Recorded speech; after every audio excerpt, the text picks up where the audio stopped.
Hello, everyone. Welcome to the semifinals of course, True International Tournament, and we are here to witness the showdown between Team KK Esports and Team Cosmic Frog from Laos and Indonesia. And casting here will be our boy Fredo. Alongside me is Once, and we are here to take the stage. Well, definitely we are here into the semi-finals. After yesterday game, we got to witness yesterday a lot of teams, and those teams were, team IC, and it was our I mean not our our top team from Philippines, which was actually Frenzy. And man, Fredo, I don't know if you watched yesterday's game, but me and Bolty, we were having an absolute thrill watching, yesterday's game because man.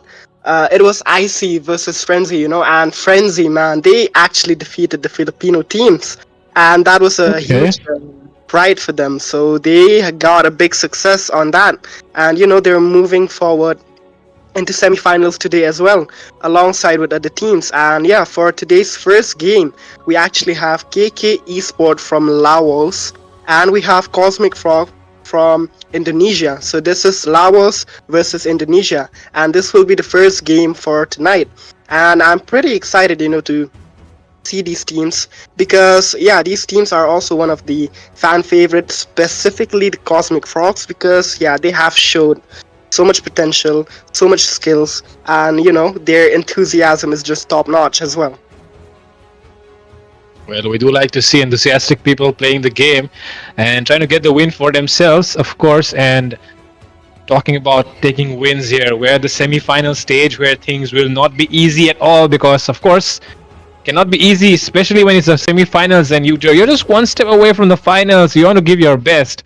And as you can see here on the screen, this is how the games have progressed over the knockout stage, and that's how Team Cosmic Frog and KK Esports have made their way to the semi-finals here, only one step away from reaching to the finals. But to reach there, of course, they have to get over this match, which is going to go down tonight. Best of three between the two sides, and only one will, of course, come out as the winner.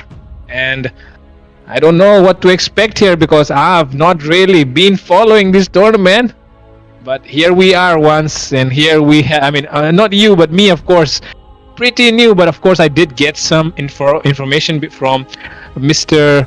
JL behind the scenes, and he did tell me that Team KK Esports, even though they are very strong and they're the representatives of Laos, they have not really performed up to their level best. So, what are your thoughts on that? I mean, that is a little bit of an understatement because yeah, I mean, if they did not perform that well, they wouldn't have made it through these semifinals. So I feel like Team KK Esport, they still have a lot to show. And here we are today into the semifinals. We have KK Esport and Cosmic Rock. So well, you did say that they've been underperforming. So let's see if that is true or not. Because this time around, we're already heading into the draft, and yeah, we are into the draft already, and we can already see the bans coming up from both sides of the teams. It seems like the first phase of the draft is already done, and yeah, the bans that are coming up from both sides of the teams are pretty solid. Nothing out of the ordinary, just those classic meta bans there. Yep, nothing out of the ordinary, except for the fact that Zushin, even after all those nerfs, seems like KK Esports still might be having some trouble going up against it, or maybe because they have a draft in their mind. And on the other side, the thing that does bother me is I feel like the Hayabusa, not really a hero that deserves a ban these days, but I'm not Okay, really sure. I feel like you've not been really caught up with the international, because in the international stages, is a top tier assassin, and despite the Okay. that received on his shuriken, he is still an absolute banger of an assassin. And boy, these people, they love to showcase their assassin Hayabusa, and each time the Hayabusa has been picked, he has showed absolute dominance, and it is always a win. So to call Hayabusa not worthy of a ban is kind of a huge statement, because these international teams, they love Hayabusa. But then again, if you take a look at the draft coming up from KK Esport, I feel like the Jushin ban was pretty reasonable, because they have picked up the Uranus, they have picked up the utility jungle, which is our boy Fredrin. So having Jushin taken out, it'll be really good, to have these kind of heroes around, because yeah, Uranus and Fredrin can easily get bullied by decisions. So to ban her off and to foresee the future of what might happen in the draft, it's pretty good. And yeah, talking about Cosmic Frogs though, they are still going with Kalia despite the recent nerfs that she has received in the previous. Adjustment as well. Her heal has been reduced, as well as her, crowd control and stuff. But yeah, and man, I just really love the fact that Cosmic Frog are going with the Yisin Shin here. What do you feel about the Yisin Shin, Fredo? I feel like the Eastern Shin is really good in this current draft that they're going forward with. And not just that, the utility that Yushin Shin provides with his ultimate is just so much value for the team. The information, the presence of the enemies that it brings out, that is a valuable information that you can use in your favor to turn things around when they're not going your way, right? So yeah, with that being said, looking at the draft so far, KK Esports, like you mentioned, Uranus and Fredrin in the lineup. They ban out the Zushin, a pretty good stuff from that side. But if you think about the Moscow pick as well, it's looking pretty good, because these Uranus and Fredrins, they will be wanting to take those team fights, while the Moscow will be there in the far lane pushing down those turrets, creating that cross map pressure for Cosmic Frog to deal with. So I'm not really sure what they're going to pick here to try and deal with that Moscow. I feel like the Moskov, but Moskov being such a good marksman, he comes with an absolute package. He has so many dashes. He has the global presence with the Spear of Destruction, where he can teleport around the map, and the Spear of Misery, of course, that can provide him a little bit of protection for himself with the knockback effect. But then again, talking about the draft, yeah, I feel like an Irritail Wood might be a solid pick here, because yeah, she's a hero that can hit and run, and she's very popular. She's very popular as well, and they really love picking Irritail. So I feel like she can really work out here, because it is a Fredrin, a Uranus that we're talking about. So they can't really chase her down if she's just moving around way too much. And if she has her ultimate, the heavy crossbow, and combine that with a sprint, it's gonna be impossible to catch her down, even if the Fredrin tries to use the Ice Retribution on her to slow her down. So yeah, I feel like the Irritail could be a solid pick here.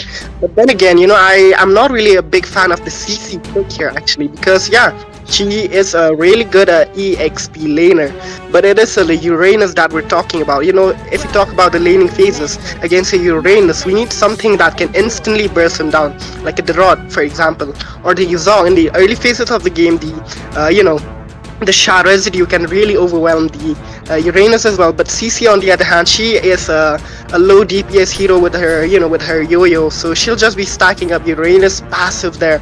But oh my lord, what am I seeing here? It is an Arlott as well as an Angela pick here. Oh my god, this is looking really interesting here. KK Esport are cooking up something which I'm really excited to see, because man, Fredo, this is the beauty of true international. We always see the most experimental, the most unique, and most different draft that you will ever get to see. That really seems to be true, because look at this, we're seeing an Angela and Arlott pick. I'm wondering the Angela might be going to the mid lane, while the Arlott may be a roam, probably, because sending an Uranus to the roam does not really make sense here.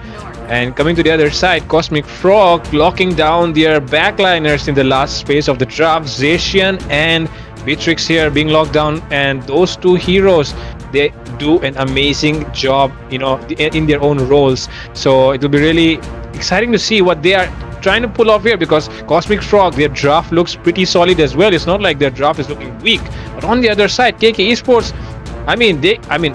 only they have, what they have in their mind. Only they know what they have in their minds right now, going forward with this draft. But whatever, man, it's a game tonight. I mean, talking about Cosmic Frog, they have like a lot of map control there. They have Jishan, they have Yisin Shin. These heroes can basically open up the map way too much now, because this is a global ultimate that we're talking about that will reveal all the enemies. So yeah, I feel like this time around, if KK Esport, they will look for ganks and initiation, they really have to look out for their ultimates, because their positioning can be revealed anytime there. Definitely, with that, we are here to witness the semi-finals of the True International Exhibition Tournament. Game 1 of the semi-finals. KK Esports from Laos taking up against Cosmic Frog from Indonesia. Who will prove their worth tonight? We'll be witnessing as we are on the caster's decks. It's me, Fredo, alongside me is Once, and we'll be taking you through the action. A lot of action, and yeah, just as we insinuated, it is gonna be an Angela mid lane and an Arlott roam from the side of KK Esport there. So that is looking really good. And yeah, the fact that the CC is bullying the Uranus in the early phase of the game totally makes sense. But then again, if the Uranus gets his hand on the anti-Crass, it's just gonna be a really easy thing for him to do. And man, just look at the EXP. I feel like the first blood is almost gonna go down, but no, the Uranus merely Oh, with a 1 HP. But yeah, just look at the CC, just goes in. Tries to get the first blood, but man, the sustain is just way too much. yeah. Of course, the extra damage reduction that you get when you're under that tower is just way too much, and no one should be cocky enough to try and get a kill under the tower in the early phases. So, yeah, that's something that you have to be careful about before diving in. CC, she knew she could dive in because she did have the vengeance as well, and just with the help of that step over, she can just get away. But on the other side of the map in the mid lane, there's some gank happening. First blood secured here by the Indonesian side. They might get one more here. Robin X falls down, and with that, 2 down already. And KK Esports are behind in the first minute. They're looking pretty bad for KK Esport. They have a really unique draft, but then again, they don't have a draft that can pick up kills because, yeah, the Fredrin is a utility jungle. He can't really pick up kills, and they have to really rely on the Moskov in the late phases of the game. So I don't know how this is going to work out because the amount of damage dealers that KK Esport they have, it's really low because the only source of damage in the early game I could say is Arlott, and the Arlott is on the roam, so that doesn't make any sense. But then again, look at the EXP over there. The Uranus just soaks up so much damage, but then again heals it right back up with his beautiful passive, which is the Radiance, which is really good for him. Exactly, he just heals up, and now he's trying to get back to the turtle fight. Seems like even though KK Esports are behind, they want to take control of this neutral objective, but there comes the retribution battle, and it will be Nopal who will win that one, and he tries to get away. The flank coming in though, Tsunami slams everything being used and shown here, and it will be the Arlott getting the kill. Alun gets that one, Moskov arrives, and he takes one down as well. And with that, turtle secured, but 2 lost in the process. KK Esports trying to make a comeback. I feel like that was a really good macro overall from the side of KK Esport. They did lose the turtle, but then again, I really love the fact that they managed to catch up with Cosmic Frog there, and they managed to get 2 kills. Just look at that execution of that team fight. That was beautifully executed, and I really love the fact that Dark Baby from Go lane, he made a rotation all the way to mid lane, which is insane for our considering that he's a marksman. So I feel like they really have to look out for Dark Baby because this guy, man, he can be anywhere around the map. And yeah, they just have to try to create the goal difference because I feel like the only carry that they have in this game is going to be the Moskov that will be that will be such a threat in the late phases of the game as well. But then again, Fredo, look at the mid side of the river, so much going on. Yep, the guy who picked up that last kill in the last team fight goes down first this time. And Moskov does connect the SOD, but does not really make too much out of it. But he'll be able to get some vision. Oh, now though, he might be in some trouble here. Zacian and the Kalea onto him. But he decides to back off at the right time. Good news, good call here. And KK Esports though, they're playing really safe for now because they are behind. But oh, seems like Urez wants to get too aggressive. We'll be backing off at the right time before the support arrives here. And support does arrive. Zacian uses that ult to save CC. 1 HP escape there.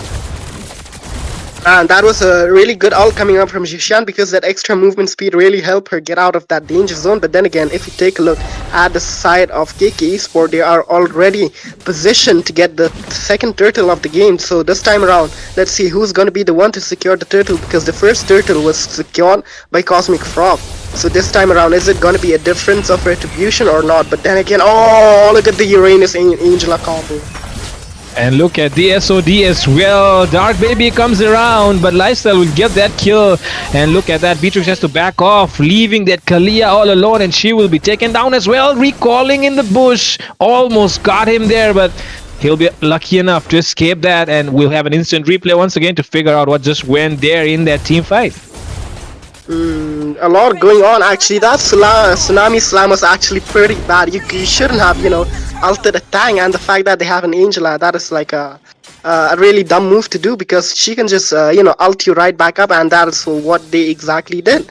They just pick up more kills on their side. The fact that Cosmic Frog, they managed to secure the early kills, which was really good for them. But then again, the tables have totally shifted to the side of KK Esport.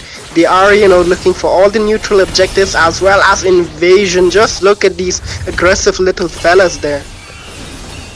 Yes, exactly. They're trying to invade the enemy jungle, even though they do not have enough damage. Somehow, the fact that they can sustain longer than the enemy side is helping them, draw out those team fights really long, where the enemy do not really have their skills anymore. Right now, though, they might be in some trouble. Tsunami Slam coming onto the none other than the Fredwin arrives in right time, and oh, the Nibiru's passion being used already as well, but is it enough? It's not. Rai will fall down first. The aggressors get punished here, and with that, KK Esports, even though they fell behind first, now they're rising back quickly and swiftly. Oh, it seems like Rai, he did not learn from his previous mistake. He ulted the Uranus, and then again, this time around, another team fight, and he ulted the Uranus once again. So I feel like, he should stop doing that, because to take down the Uranus, who has a Vengeance, who has an Angela on top of him, it's just merely impossible when you have no damage in the early phase of the game. So, if you don't even have that anti-heal just yet, you better start looking for other teammates, because to take down a Uranus, which is, combined with an Angela, is merely impossible in this phase of the game. But then again, just look at the bot lane. Oh my god, the amount of guy coming from KK Esport. The Uranus being such menace, just being there onto their face, and another tsunami slam, but then again goes to fail. And if you look at the heal ranking being shown here, you can see that the Uranus, right, ranking on top. Look at the amount of heal that this guy has, literally taking every single thing that's shown at him, and the Angela backing it up with every single, heal that she can provide as well. Dark guy here, the dark guy, the dark baby here, of course, he is the one going to carry it in terms of the damage roll. But of course, this team is just made to sustain, and they're sustaining so long that doesn't matter what you try to throw at them. They just keep sustaining and they win out those team fights. Oh my gosh, just look at our boy, man, Dark Baby. He is starting to get those items. He's starting to deal so much damage. So I feel like, actually, I feel like KK Esport might pull this off, because they are just way too tanky to take down. And the fact that they have 3 frontliners and a support, that just creates so much space for the Moskov to dish out the damage from a safe area.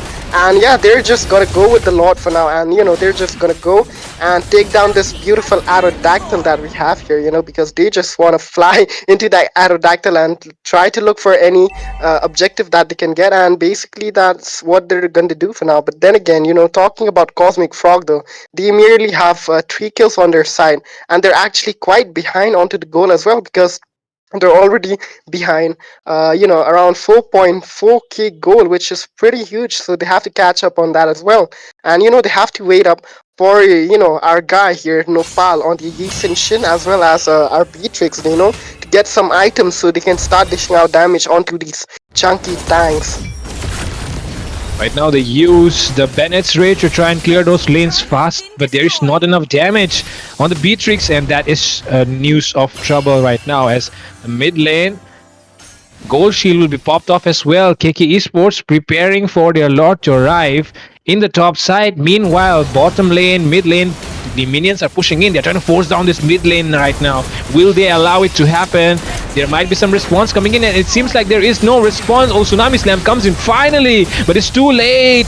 The ult does arrive from Zetian as well, and there comes a kill in the hands of Cosmic Frog. Finally, they get what they're looking for. Fredrin wants to take this fight. Dark Baby arrives as well. The damage being dished out is just way too much. Can they sustain this one? They sustain this one enough to retreat.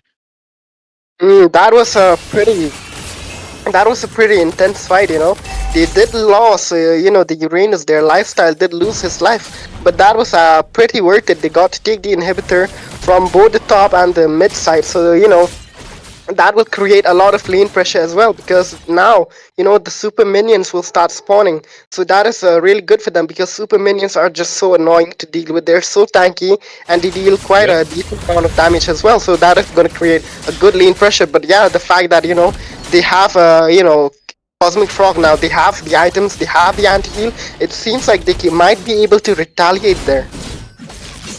They surely should be able to retaliate. Tsunami Slam, I thought, almost might be coming in, but they decide to disengage at the right time because they know the Angela has the ult. So it might be, and I mean, I think they were not even sure if the Moscow had a purifier or not. So that could be another reason why they decided to back off. But whatever it was a good decision on the part of Cosmic Frog, because things could have went really bad if they decided to engage there. Right now, though, they have to defend the minions pushing in from the top side. They do not have the inhibitor, only there on the bottom side. So the top side and the mid lane have to manage very, very well right now, because we know the late game is all about macro, and KK Esports have shown that they can play that game. Oh, missed ult coming out from our guy Nepal there. He used it but didn't hit any target there, so that was quite of a resource being spent from the side of Cosmic Frog. And I feel like, if Cosmic Frog, they really want to win this, they have to take down the core key players from the side of KK Esport, which is definitely going to be none other than our guy Baby, because this guy on the Moskov, he's being such a threat. He's dealing so much damage, and his team, securing all the low HP targets, so they have to watch out for him as well. And yeah, this is the second Lord of the game that is going to the side of KK Esport. I feel like with this Lord, they might possibly look for an end, but I'm not really sure if they can end it, because the only damage dealer that I have is Moskov. So, if Cosmic Frog, they can catch him and, prevent him from taking down the crystal, it might be over for KK Sport, because without the Moskov, I don't feel like they can really do much. So I feel like the Beatrix and the Yi Shin would really obliterate these tanks, because they're just punching bags. They don't really deal much damage. Oh my god. Oh, finally decide to go in for the final push, it seems, but Lifestyle will be taken down first, and the Lord is being melted down way too quickly. The lane clear coming in from Beatrix is going to be enough, but oh, he uses the Nibiru Passion, but right now, look at Dark Baby. His spears are piercing through and dealing so much damage. Can they sustain it out? Minions not left, but oh, the mid lane arrives right at the right time, but it's a 5v4. Do they still want to go in for this fight?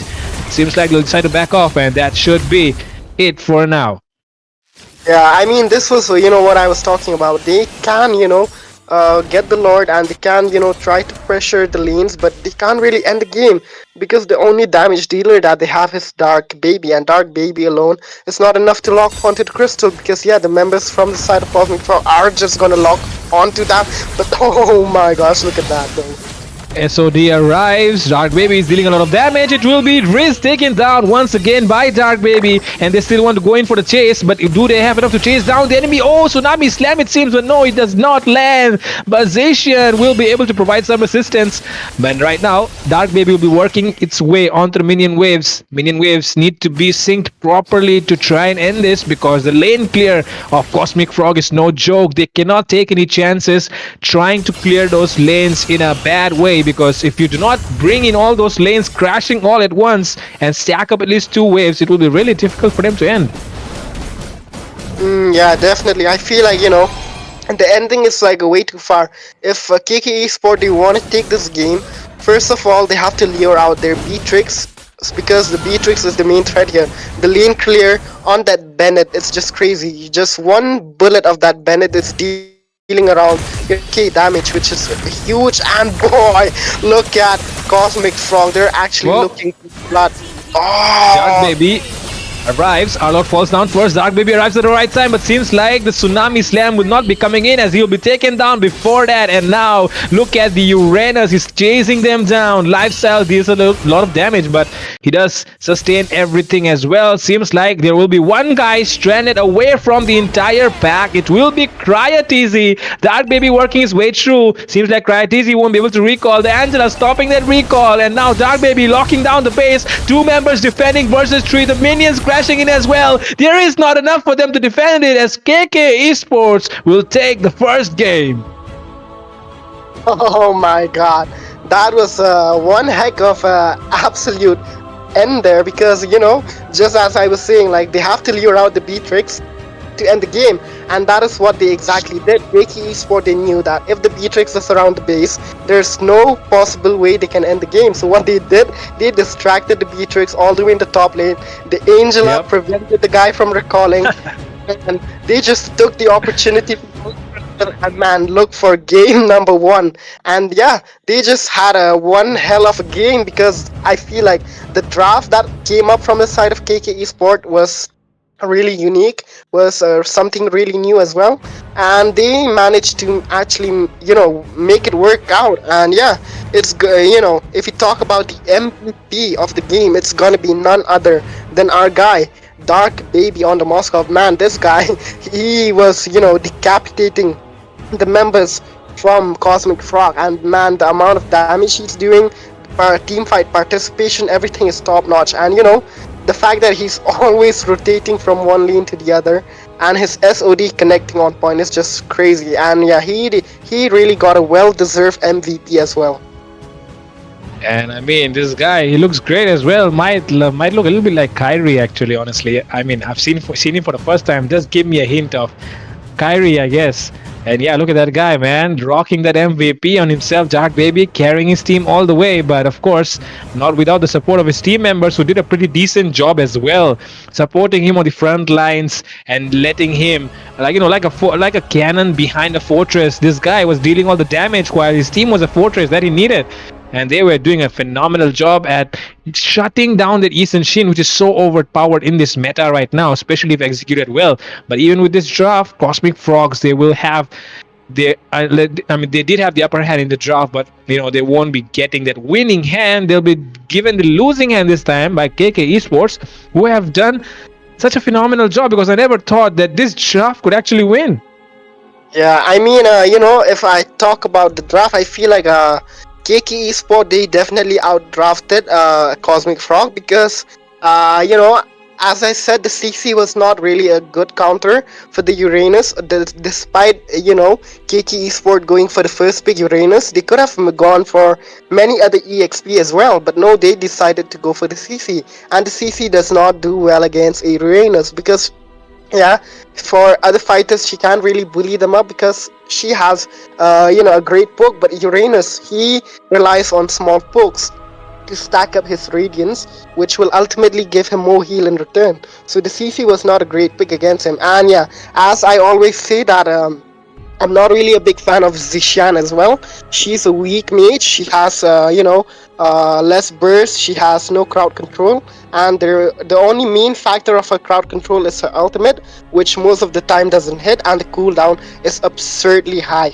So Zishan, I feel like she was kind of underperforming as a mage, not really providing that crowd control for the team to pin down the Moskov. So I feel like even other mages like Velir would have done really good here because he would have been a hindrance with his fire, with the Ice Queen one, with the lightning, and with the wishing lantern. He could have obliterated a lineup like a Uranus, like a Arlot and a Uranus, the Fredrin Uranus Arlot.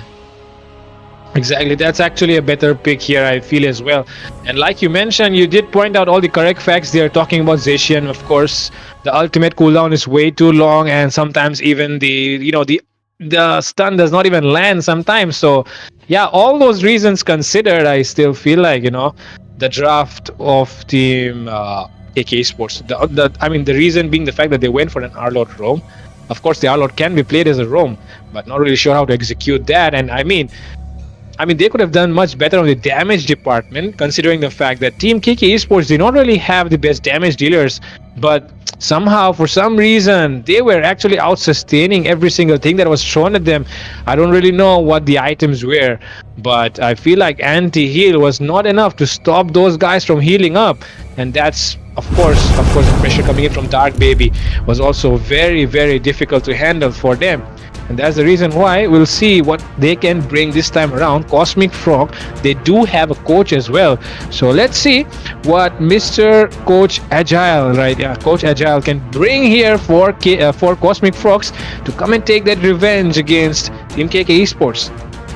I mean, talking about the sustain that happened in the previous game, from the side of KK Sport, I feel like the big factor of that sustain was definitely our guy Roblox, because Roblox on Yep. the Angel, yeah, he was being such a big trouble, in the early to mid phases of the game. The Uranus was getting locked down by the Tsunami Slam twice, thrice, and the Angel are just on top of him, providing that shield, providing that heal, and making all the skills spent from the side of Cosmic Frog go to a waste. So I feel like the Angela was a big factor in all the sustaining, in all the protection that the team needed, and just overall the draft was really good from the side of KK Esport, because they had 3 punching bags, a healer, and a marksman with unlimited dashes, let's say, because the more he hits, the cooldown just reduces to per second. So that's something really great about the Moskov as well. So yeah, and I really love the fact that in the second draft here,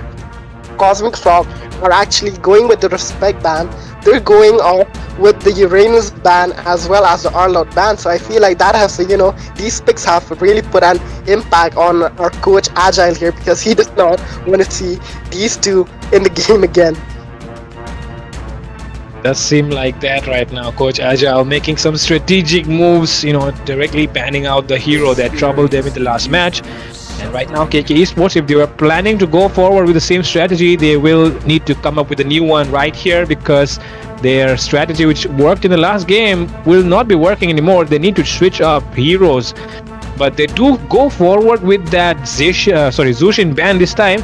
Along with that, the Kimi and Badang, which are pretty standard bans in this meta. But oh, guess what gets left out here? It will be the Bakshia in the jungle, probably. What do you guess?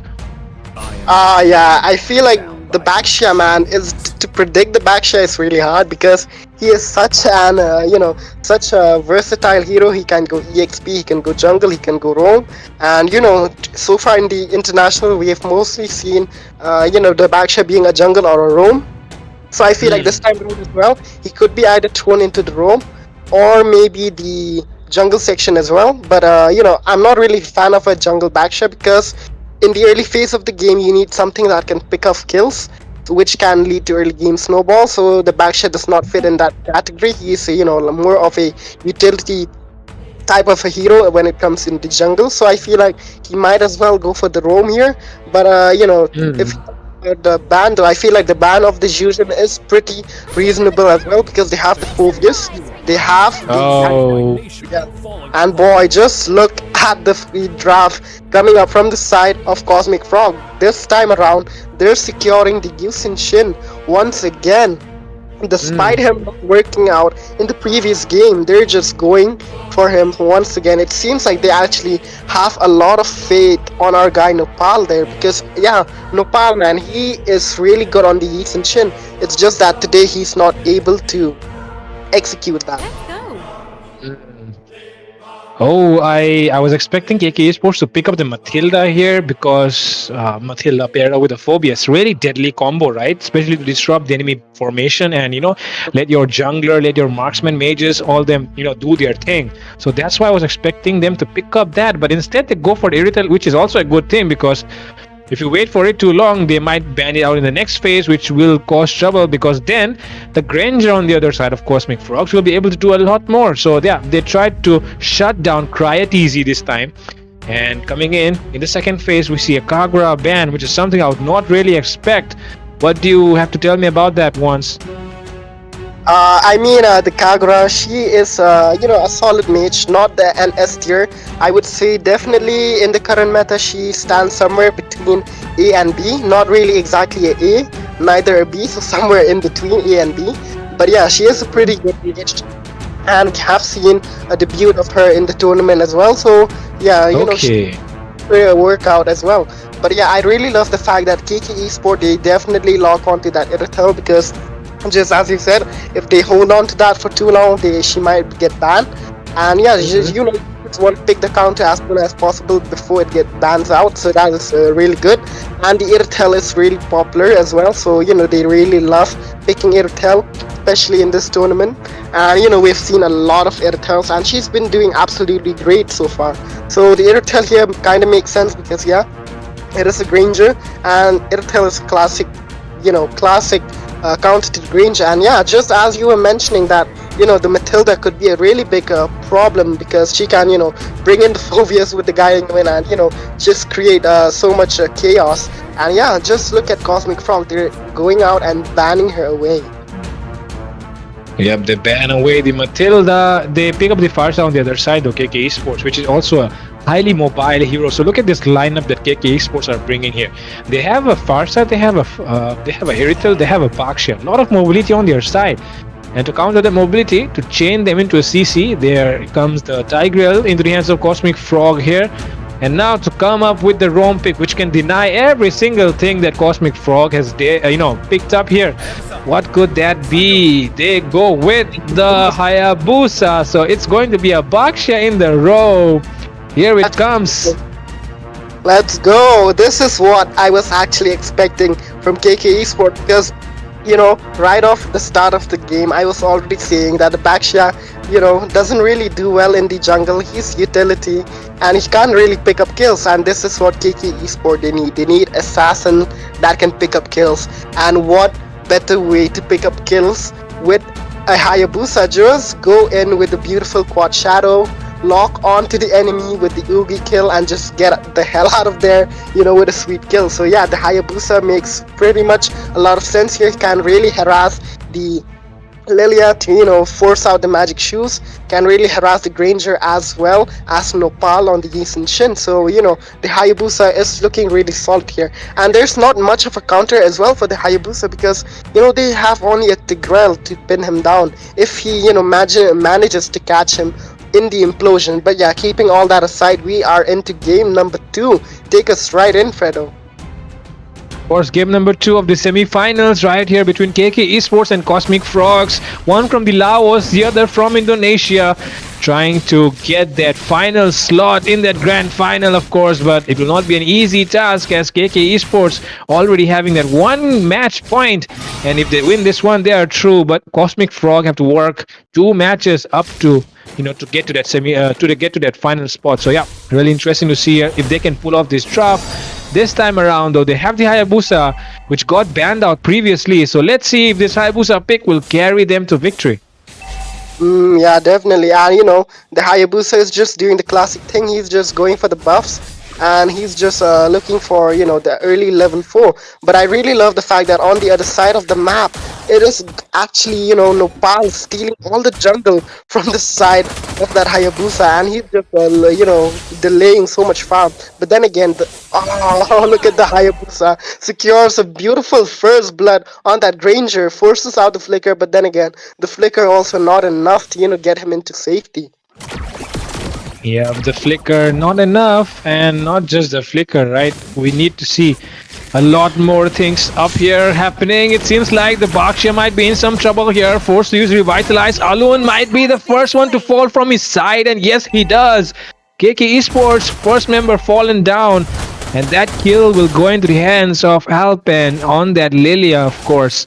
And on the other side of the map, we're seeing Crya TZ versus Irithel, classic matchup. But of course, the Irithel does have the advantage in terms of the potential to try and carry, to try and lane against the Granger. But this time around, let's see who tries to approach this what do you call it, a tank or something? I have really, I have no idea because this turtle, I actually forgot this dinosaur's name. But the first turtle of the game is already up, and it seems like both the roamers are trying their best to provide vision. But just look at the Farsa. Oh my god, almost taken down because of that, vision. Yep, jumping in with the Infernal Pursuit, disrupting the enemy backline, creating space for his teammates to work with, and that's how KK Esports shall be able to get this first turtle of the game and get their game going. 2 kills as well.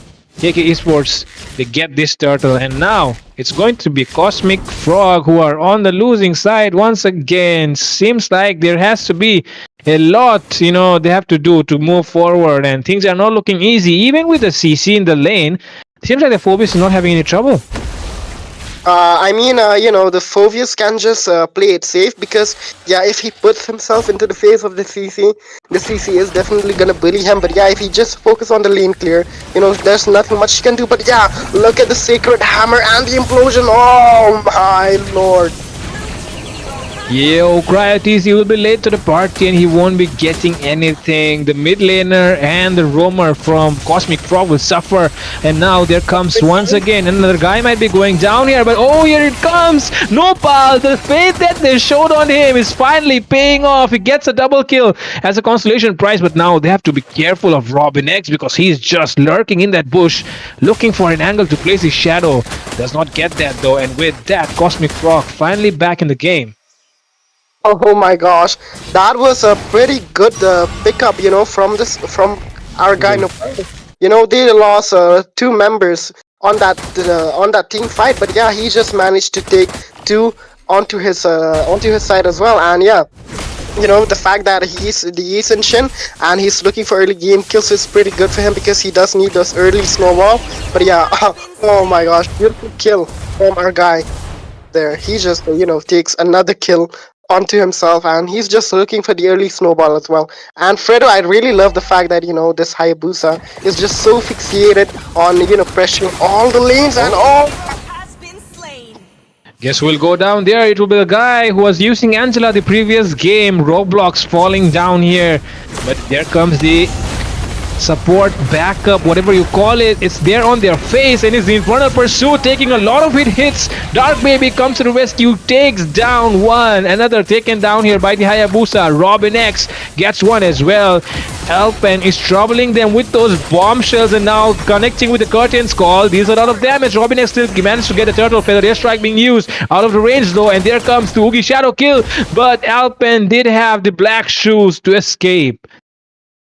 Oh, that was something. That was so much. Just look at that. The curtain coil being connected on two members from the side of KK Esport. Onto the Phobius and that Iritel. It created a lot of trouble for them, and the flicker was forced out on the Phobius. But yeah, the fact that they managed to turn the tables, they got kills and no casualty. Oh, they even got another kill. But yeah, Nopal on the other hand, he picks up another kill onto his side again. And yeah, it's just there's just so much going on with these two junglers. I feel like the main players are definitely the junglers here. But oh, Fredo, just look at the guy, the Phobius, man. He just goes in right inside the turret and he'll get punished for overextending there. Yep, and that was actually not a great kill to be given away. Sometimes, seems like Alpen might be in some trouble here. Does clear the minions out, but Dark Baby take a lot of damage, and with that, I don't really know what KK Esports is doing. They do not want to be giving giving kills inside the enemy tower area, but they're doing just that. Nopal gets one more, and there comes the fleet of the Yi Shin. Robin X pushing down the bottom side. And with that, they'll be able to get a consolation. But how long will they be able to hold on to this lead? Because seems like Nopal is just farming up. Yeah, man, Cosmic Frogs are actually catching up because if you take a look at the goal difference, it's not that high. There's just around 1.2k goal difference, and man, look at another fight still the river there. Our guy, Lifestyle, he just won't back down. Yep, and with that he backs off at the right time. There comes the Rhapsody taking a face full of it. Dark Baby decides to back off at the right time. Nopal still there, still alive for his teammates, but Robin X will get that turtle as well as they lose out on a lot of neutral objectives. The farm difference though, not a lot to show for it because it's just 2k goal lead for all those kills and all those fights.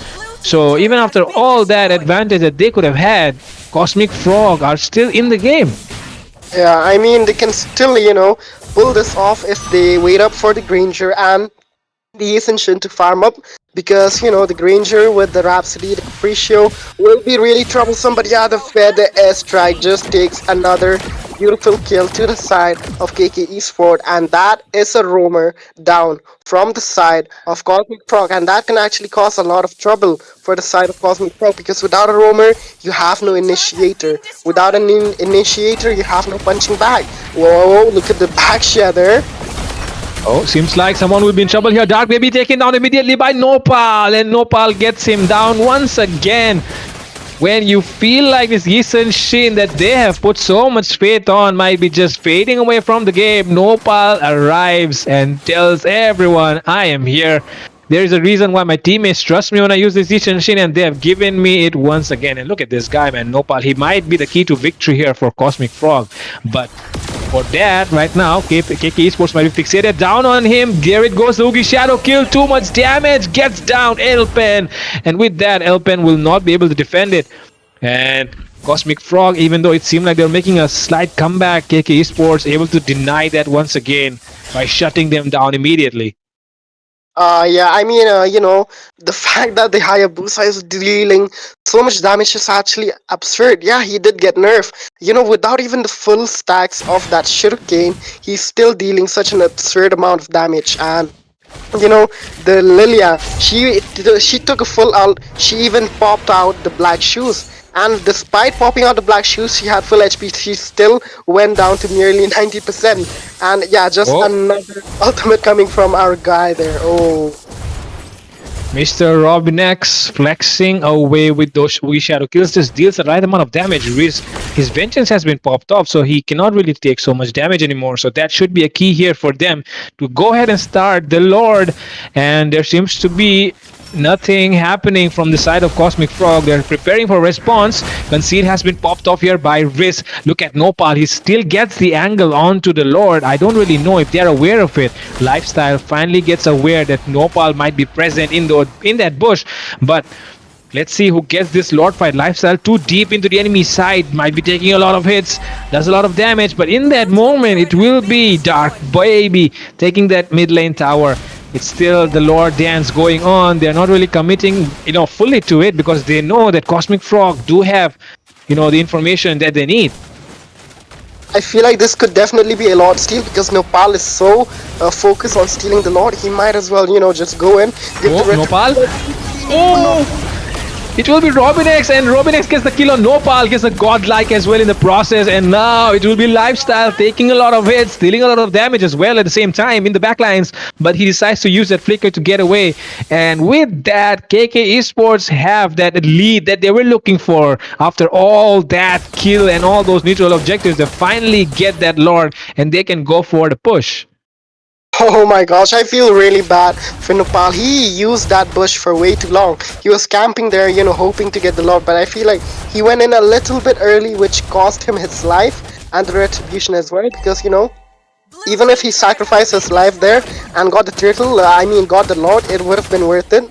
Because with this Lord now, Team KK Esport, they can actually start looking for those standard turrets. They can start taking those neutral objective, and yeah, just another tier 2 going down from the bot lane there, and even the Fed airstrike being used for the zone out there. So the Lord can make his way into that inhibitor and just use another push.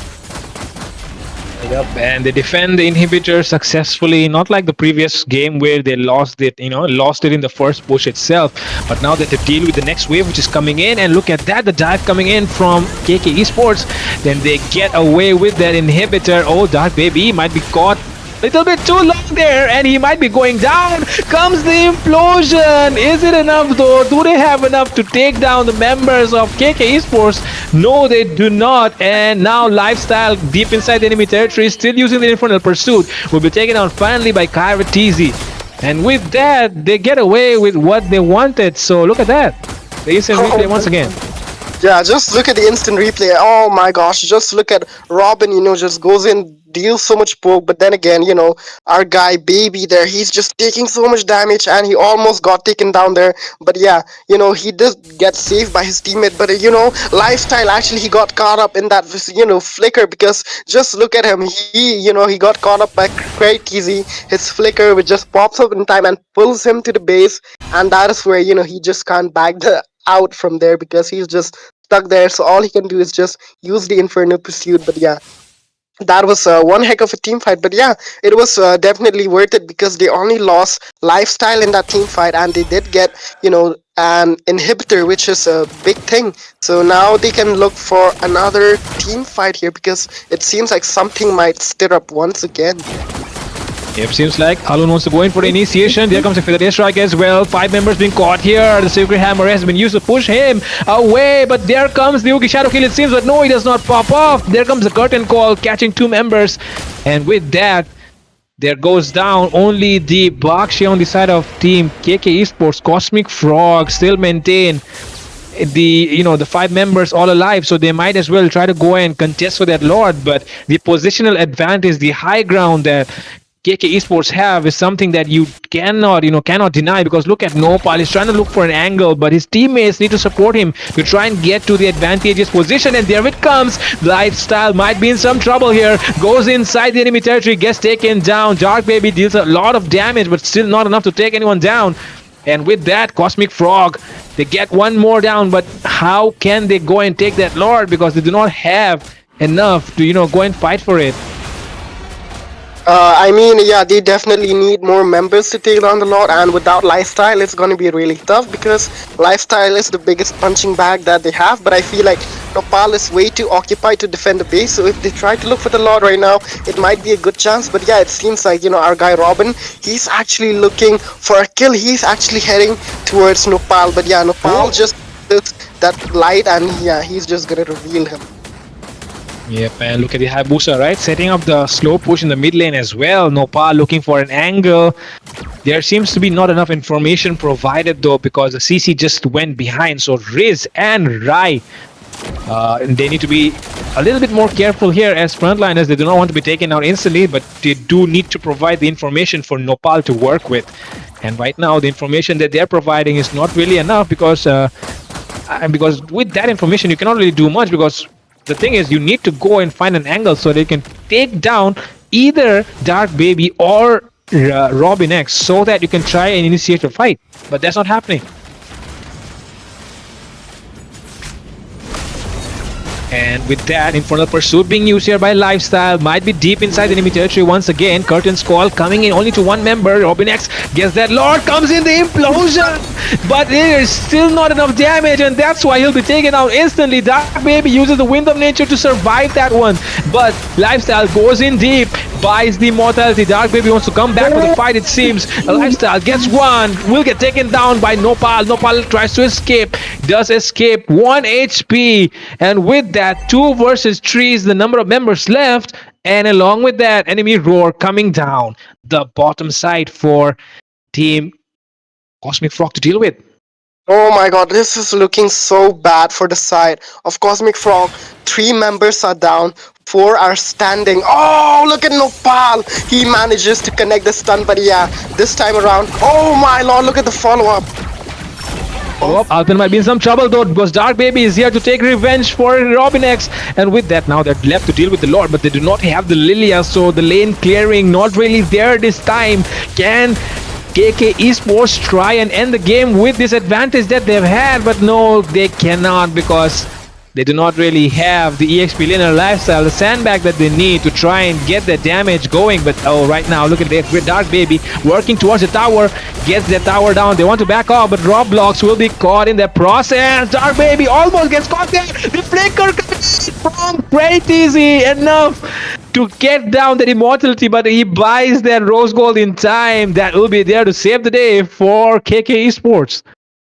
Oh my gosh, this is so intense. None of the teams are ready to back down. The fact that, Nopal, he got a beautiful kill on Robin with that beautiful stun of his ultimate. And man, just look at that implosion catching up that Farsa beautifully. And just look at, Real on that CC just being such a menace at the same time. Our guy, Cryteasy, he's just being such a menace as well, because I really, would really love to know how many stacks he has, because it's already, we're almost hitting the 20-minute mark, and I feel like this time around he has already farmed up way too many stacks, and if the game it just if it keeps stretching towards the late game, because we're already into late game, and if it keeps extending, the capriccio is going to stack up to a point where the grandeur is going to have unlimited bullets, and that is going to overwhelm KK Esport, and that might actually even cost them the game. So as soon as they try to look for the end of the game, it's going to be better for them because it is going to be easier.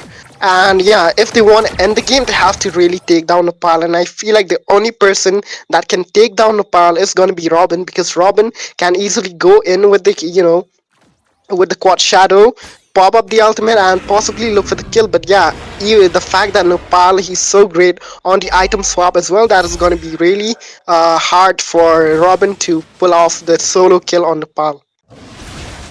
Yep, and looking at the positioning, seems like everyone likes to take control of the far lane before the Lord fight. But right now, who might be taken down here might be Ree here. Gets the implosion going. Not enough damage though. But oh, seems like the spam, like you said, is coming in. The spam is coming in from the Granger, but still not enough to take anyone down. Riz trying to kite away, trying to deal all the damage. Coming in from backline is Nopal. Look at Nopal, comes in at the right time, but will he be able to get that kill? Maybe he's able to take someone down. Dark Baby working into the backlines, gets a triple kill into the backlines. Nopal gets a killing spree as well. He takes down double, but the minions pushing in from the backlines. Is there enough to try and defend this? No, Nopal won't be able to come in time, and Dark Baby will get it for Team KK Esports once again as they win this one 2-0. Oh my god, I cannot express how excited I got in that final scene. Oh my god, I was totally on the edge of my seat. That team fight was so amazing. Oh my god, I'm getting goosebumps. Man, that was Same one here. heck of a fight there. And I really feel bad for Nopal. He got stuck on the top lane. That was what exactly happened in the previous In the game as last well. match. Yep. People got stuck on the top lane, and this is definitely the deja vu of the previous game. Nopal got stuck. He couldn't recall. There was no way they could defend the base. And Baby J, looking at the map, looking at the crystal, looking at the minion, he was rushing for the crystal. And boy, he did get the crystal, and he ended the game rightfully so. And yeah, this is gonna be game number 1. KK Esport versus Cosmic Frog, Laos versus Indonesia. And boy, it is gonna be none other than, KK Esport to take up the game against Cosmic Frog there.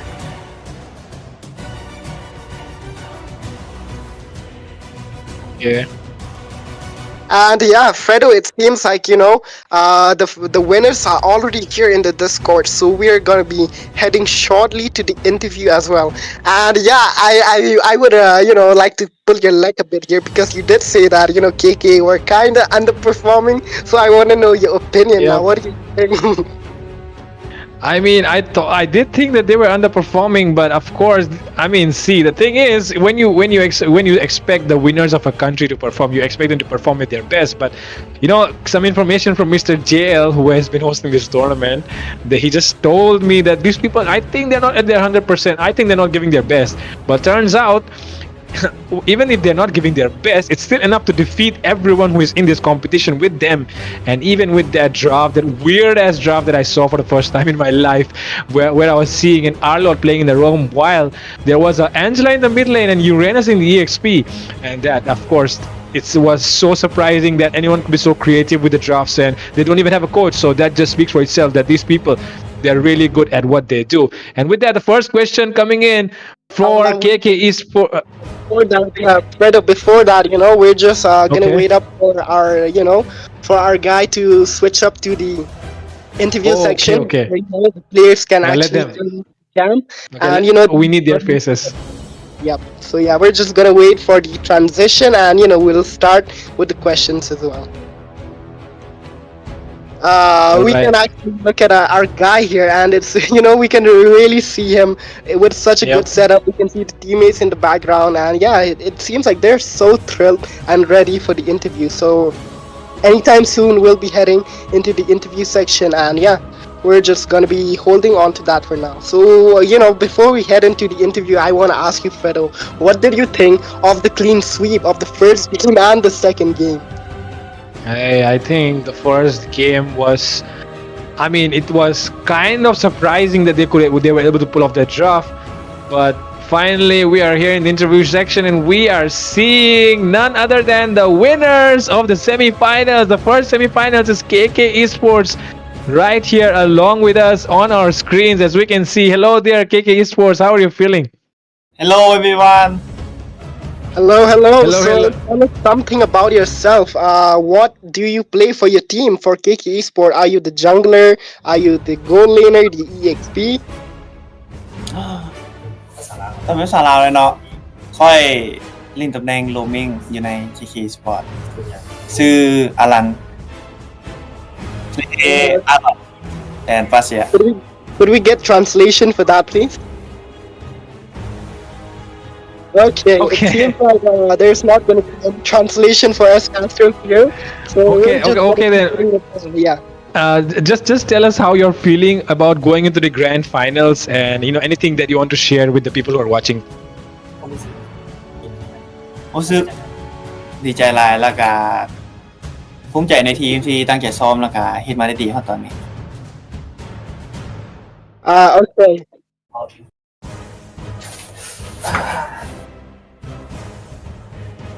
Okay. Then the next question is Cosmic Frog fight fiercely. What do you think? Do you think they did give you a good competition? เขาเจอเมื่อกี้นะเขาเจ้าเป็นจังใดเขาเจ้าแบบท้าทายบ่ แม่นท้าทายแล้วก็เสื้อสีหับมือได้ก็ต้องได้ศึกษาหาคู่แข่งแล้วก็วางแผนมาอย่างดี Okay. It seems like he's saying that, yeah, they did definitely give them a bit of a competition there. So, there's like one question I want to ask you, like from my side. This is like about the first game. So, my question is about the draft actually. Who was, the mastermind behind that first game draft? Because the Arlot on the roam, Angela mid, Uranus EXP, that was something, which I did not expect. So I want to know who's the mastermind behind that draft. เรื่องเกมแรกคือเรื่องงานฮีโร่เฮาฮีโร่กับแอร์นั้นไทยอยู่เบื้องหลังของกันตามนี่เนี่ย โลบอก Okay. Oh my Roblox, God. okay. Roblox. Oh my gosh. Do you see the W on my screen?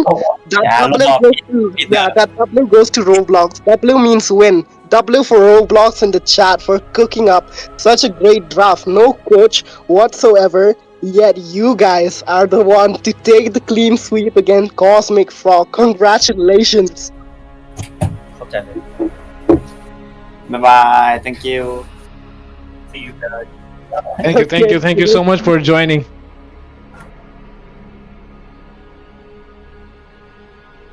And with that, we are back, and of course, it's Fredo and Wands, and we'll be saying our goodbyes, of course, for the first semi-final of True International Tournament. But don't go anywhere because the second match will be coming up shortly. Yeah, definitely. I mean, yeah. Okay, then we're done. Oh, whoa, we completely forgot about this. I am so sorry. It seems like we're still analyzing the previous game, the clean sweep, the second game. And man, Fredo, look at the screen there because we can see our guy, the MVP, the Iratel Dark Baby, just picking up another MVP. The previous game, the Moskov MVP was him. Second game, it's still Dark Baby picking up the MVP. Man, this guy, he eats MVP for breakfast and lunch because all I see is MVP throughout the series, mostly on this guy. And that is, Wow. banger. So yeah, a big W, a big congratulations for KK Esports to actually show what they had up their sleeves, and they did not disappoint with the clean sweep. So big congratulations to you guys for making it to the grand finals, and we will see you there. So yeah, guys, do not go anywhere because there is still a really good matchup that is coming up against, which is icy and very very Vinci, which is one of these two teams are the fan favorites. So I feel like the audience will really love to see these teams face off against one another. So just wait up for a while, and we'll be back with a short break. And yeah, it's going to be a new set of casters as well, so stay tuned. And yeah, we're just going to be looking at the outro as well here, because look at the rich guy, the carry, the sandbag, the best wingman. Man, this API is really great. What do you think, Fredo? Really great, man. Really great stuff from the production of Team Falls Jail. Of course, one man army is of course a thing that's a reality. A lot of people dream about, but the one who makes it a reality is sometimes just one person, and that one person is behind the screen right now. His name is JL. And if you have not subscribed to the channel, do subscribe to him and support him by joining his membership. And with that, the first semifinals of True International is over, but we'll be moving ahead to the second semifinals, which will be coming up shortly. And me and Fredo and Once will be taking a break, but don't go anywhere. Stay tuned on Falls Jail for more exciting matches, and of course for the second semifinal of True International.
Let's go, ladies and gentlemen. We are back into the semifinals. This is the second game we're gonna be witnessing after the cinematic first match that we have seen so far into the semifinals. The best of three won by KK Esports. Obviously, we are gonna be going into the second semifinals we have for today. It's gonna be Icy Paradise versus one of my favorites so far, Veni Vidi Vici. They're gonna be brawling against each other in this best of three series, and we're gonna be seeing who's gonna be coming out on top and qualify for the finals. So here onto the casting deck, it's gonna be me alongside us as always. It's a regular now. So Sebastian, he's here with me.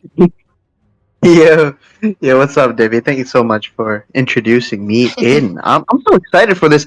I'm kind of sad I missed out. I see. KK Esports versus Cosmic Frogs.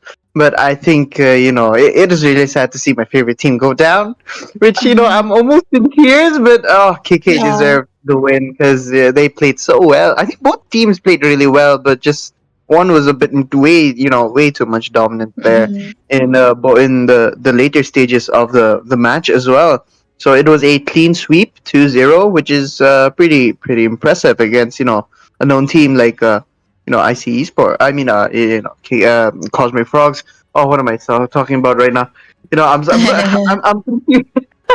So it's IC Paradise, Bhutan Icy Paradise. versus the V3 right now. I'm surprised. V3 were, I think they were eliminated at one point, Mhm. but the fact that they made it all the way back up into the semifinals and having a Yeah. shot at going against KK Esports if they win this match is going to be pretty insane as well. But I tend to see that IC Paradise may not like that happening, and they might take this Mhm. chance to take the win for themselves, which is pretty entertaining as well because this team is really strong, and Mhm. I do hope And that they prove it yeah. again, once again. For real, that's what we all want to see because I see Paradise they are all the way from Bhutan, and of course the MLBB is popular out there, but it's not as exposed as it is in another region. So it's gonna be interesting to see who's gonna be coming out on top as well. But for Veni Vidi Vici, man, it's yesterday when we had an interview, their boss, their coach was they wanted to meet Cosmic Frogs, but KK Esport did not let that happen. So Cosmic Frogs are knocked out. So that's not gonna be a dream come true for them. But nevertheless, though, they have an equally good team that they're going to be facing Icy Paradise with their unique kind of draft, with their brawly kind of composition as well. They have those kind of setups that can literally be useful. And of course, they also have a jungle who's also good in the way that he's playing. And whatever heroes that he's prioritizing, he makes sure that he is able to play it properly with no half-hearteds. Yeah. It's just all full hearts, right? So he's going all in with every hero that he gets. So it's kind of an interesting matchup to see because one thing's for sure is that both of these teams they have a rough start, but now they are rising little by little. They are improving next by next, and then they are up to the point where they are going to be meeting against each other in the semifinals, and that's going to be one of the most important matches that they are going to be having because this is just an obstacle for them to go for the grand finals. Both the teams are equally skilled, both the jungles, both the goalies, everyone there, all the players, they have a good micromanagement as well as macro. And I also think that their game style is also a little bit crucial, a little bit similar as well. They prioritize the grandeur most of the time, so I think that is also going to be one of the most important hero we're going to be seeing into the drafting phase. Absolutely. It's really important to point out things like that because your opponent can kind of take advantage of that, and let's say if you're not really prepared for it, you're just gonna get clamped up, and you're gonna either make a huge ton of mistakes, or it could go perfectly well for your team as well because you're gonna be anticipating their counters. So you're just gonna play the complete opposite, and that's what I feel that V3 could do as well. But knowing IC Esports, they're not that easy to fool.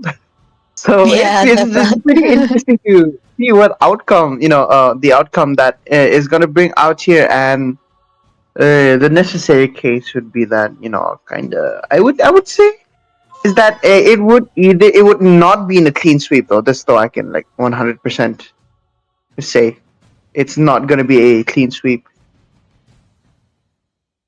I'm actually manifesting, man. Let's see a game 3, right? We want this where teams to have the best time of their life as well in the tournament. They wanna, it's kind of boring to see the dominating teams, right? But this is the semi-finals. The best of the best are gonna be brawling out. The best of the best are gonna be facing against each other. So I'm not sure what the style is gonna be popping up, but I'm pretty sure that it's gonna be very competitive and the teams will be bloodthirsty yeah. as well. And their rise is something we cannot even forget. So these teams, these two teams always surprises us every time they come onto the stage. Not the stage, of course, the offline stage. And when they come into the lobby, when they are trying to play this game, they always surprise us with what kind of stuff they bring for us. Even Vinny Vidivici, man, into the first few games that they played, their draft was a little bit shaky. Even their performance was a little Yeah. bit, a little bit down. But now, when even yesterday, the game was so good. I was actually so hooked on how they were playing. So I really want to Yeah. see what they can bring again, because even their draft, right? It's so on point. They know what they are doing, and the scariest thing about them is that they read their opponents so well. So this is one upside Yeah. that Veni Vidi Vici will be having. But we cannot rule out Icy Paradise too, because they are very unpredictable. That unpredictableness will be their advantage this time around, because knowing Veni Vidi Vici, they love reading it, but knowing Icy Paradise also, they love being different. Yeah. Oh yeah, 100%. Yeah, I think that's the main reason that this this very match is going to be interesting.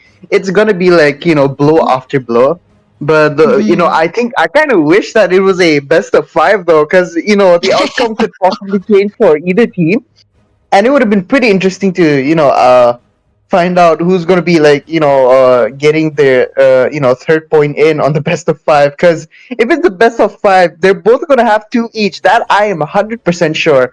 Both these teams are so good at reading each other, and they really love studying the opponents through their gameplays as well. So I think that would be absolutely be the best case possible for each and every situation that they might be going into though, because I would say that I can't wait to see counter picks upon counter picks within these two teams, or like they're going to be focusing on either one or two heroes only.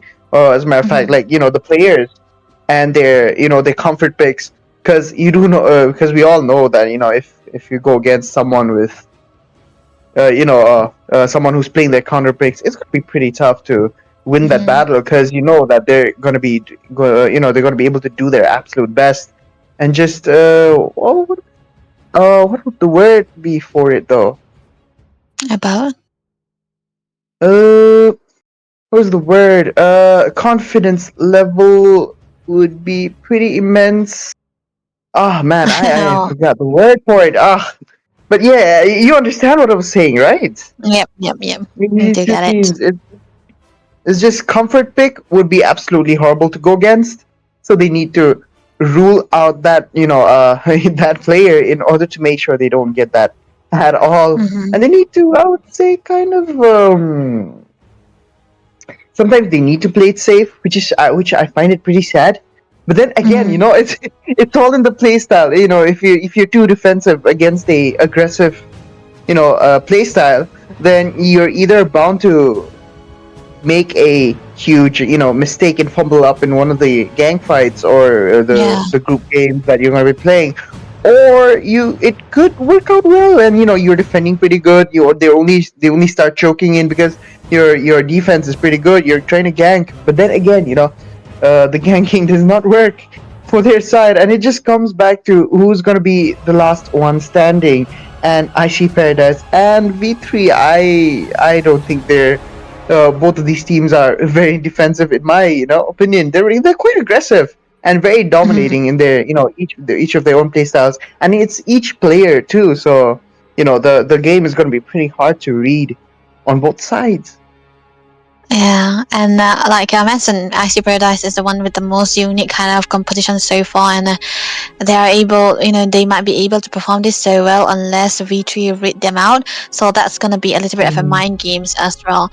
But talking about the possibility of the picks, I would say that they might try to go contest for the grandeur, but then again, for Venividi Vici, they probably go for the grandeurs when there's more in a good situation. They usually ban it out if it's not worth it. So if they want it, they will get it. But the thing is, the recent rise in the Yisan Sin hero, man, it's just so good on point most of the time. And the first time I see it was into the hands of the Indonesian teams, and it worked well. From then on, it kept on appearing in this true international tournament time and again. And for the first few days that we have seen in Yisan City, it was only played by the regions from Philippines as well as Indonesian. But now, even yesterday, Team Venividi was able to bring it out into the table, and it was so good. They went for 2 marksmen as well. No need for a crowd control into the goal lane. They just went full in with the damages, and they were able to do it very well. And even Icy Paradise, right? They are able to use that. So yeah, like you mentioned, they are very similar in their playstyle as well as the drafting too. So this is gonna be one hell of a challenge that they're gonna be facing against. But the thing is, there are a lot of nerfs in the heroes as well. The Joy, which was only appearing yesterday, which was the best situation so far, and I think it was commendable that V3 was able to force out the Joy into into their hands, so that they will be able to get the level advantage with the lead everything else, because the Joy is not the best hero to go for these days. So I think that is going to be ruled out, and there's going to be many other jungles that's going to be prioritized. But one thing's for sure is that Yisan Sin is going to be more prio up until the point that he is more valid into the first pick. And the thing about the Yisan Sin is that he is good on the clearance, the jungle clearance, which the other assassins are already lacking right now, just because of the change in the creep spawning as well, and the health bar that it have. And even the Roser, right? The Roser is so good these days, but it's definitely put into the jungle more often than in the goal, because into the goal lane he's more likely to lose out the lanes again, and against any kind of lane dominators. Even the Harriet loves playing against the Granger, even the carry also, even the Granger, they do not care about the Roser at all into the goal lane, because they can win against a Roser in the goal lane, and he took too long to scale up, and he does not have a kiting potential if he goes for the goal lane. So he definitely will be put into the jungle if it appears, but if it does go onto the goal lane, they're going to be needing a little bit of a high damage jungle to go pair it up with. So let's see, because we've been waiting for so long for this drafting phase, right? Let's go and see what Icy Paradise and Venividi will be bringing for us. The first game, ladies and gentlemen. Here we go. Icy Paradise with the first ban, the Gatut Gacha. Oh man, I'm surprised though they banned Lapu because right now he's pretty weak against Deroth. And if you're using someone like Deroth here in the opponent and you're able to make do with it, or with a Phobius as well, he's pretty easy to counter. But then again, if his teammate is there to help, Lapu is one hell of a beast to go against. So V3 are not gonna take any chances on that as well.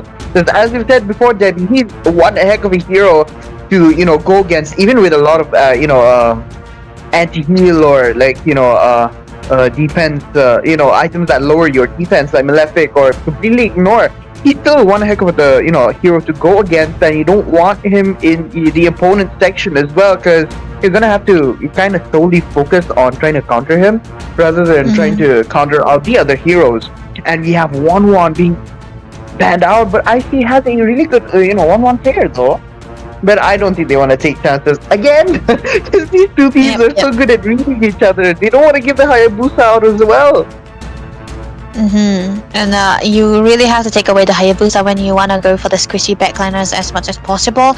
But now that the side of Ice Paradise, they do not want to give away the 1-1 into the hands of Rigo too, and it's very understandable, right? The 1-1 was into his hand and was such a monster, so they really do not want to give it away. And the thing is that the 1-1 is so good on those against the utility jungles, and maybe IC Paradise are actually setting up for that too, but we'll never know, because when Vici they ban away the Hayabusa, which is a comfort pick for the side of IC Paradise as well. They really read them out, so take away the heroes that they are comfortable on. And if of course the Lapu Lapu, of course he's got the skills like you mentioned, but it's also very deadly into the hands of IC Paradise, because they are a composition. Yeah. They play like a team who wants to go for the brawl fights, who wants to go for a major damage, who wants to go for a lot of team fights as much as possible and stay in those team fights too. So this is this might actually be a affecting factor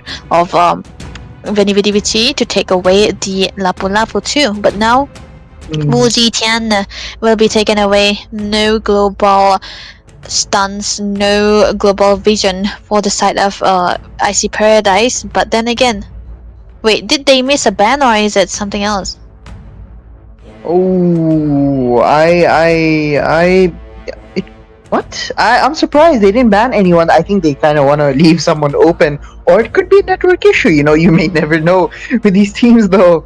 But I would say that would be kind of strategic in a way. You might be able to throw V3 off with this, because they will be expecting a ban, but you do not ban, and then they pick off a hero and they're like, what is happening? But then again, hero is being opened up, and ISS on the side of V3. Yeah, there we go. Oh, that's got to be awesome. And we have Rage Time as well. Yeah. Second time Vici able to play the Yisensin again. That's a very interesting pick as well. Of course, I call it. But of course, IC Paradise, right?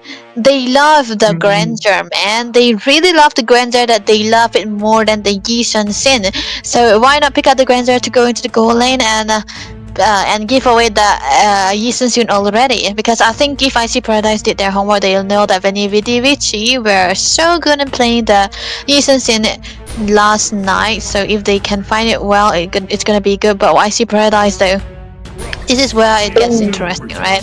They love to go for this kind of damage dealers. They love to go for this kind of crowd controls. They love the frontliners. Of course, you're gonna have to pick out the frontliners when you have a Granger. You wanna play for the Granger. You want him out of the lane as fast as possible, so that you'll be able to get the damage done onto the opponent's side, get the objective as fast as possible, and get him out onto the lane. So that's the thing for the side of IC Paradise, and their lineup is that the Badang and the Bugs are already appearing, and of course the Bugs might actually go into the jungle, alright, because the 1-1 is already banned, so he's safe to go there. Absolutely. And I think the best way to respond to a marksman jungle would be another marksman jungle like a Roger or a Granger. That would be so bad either, and even Gimme would be like pretty decent as well, considering the fact that you're gonna go with a Barang and a Basha in your roam section.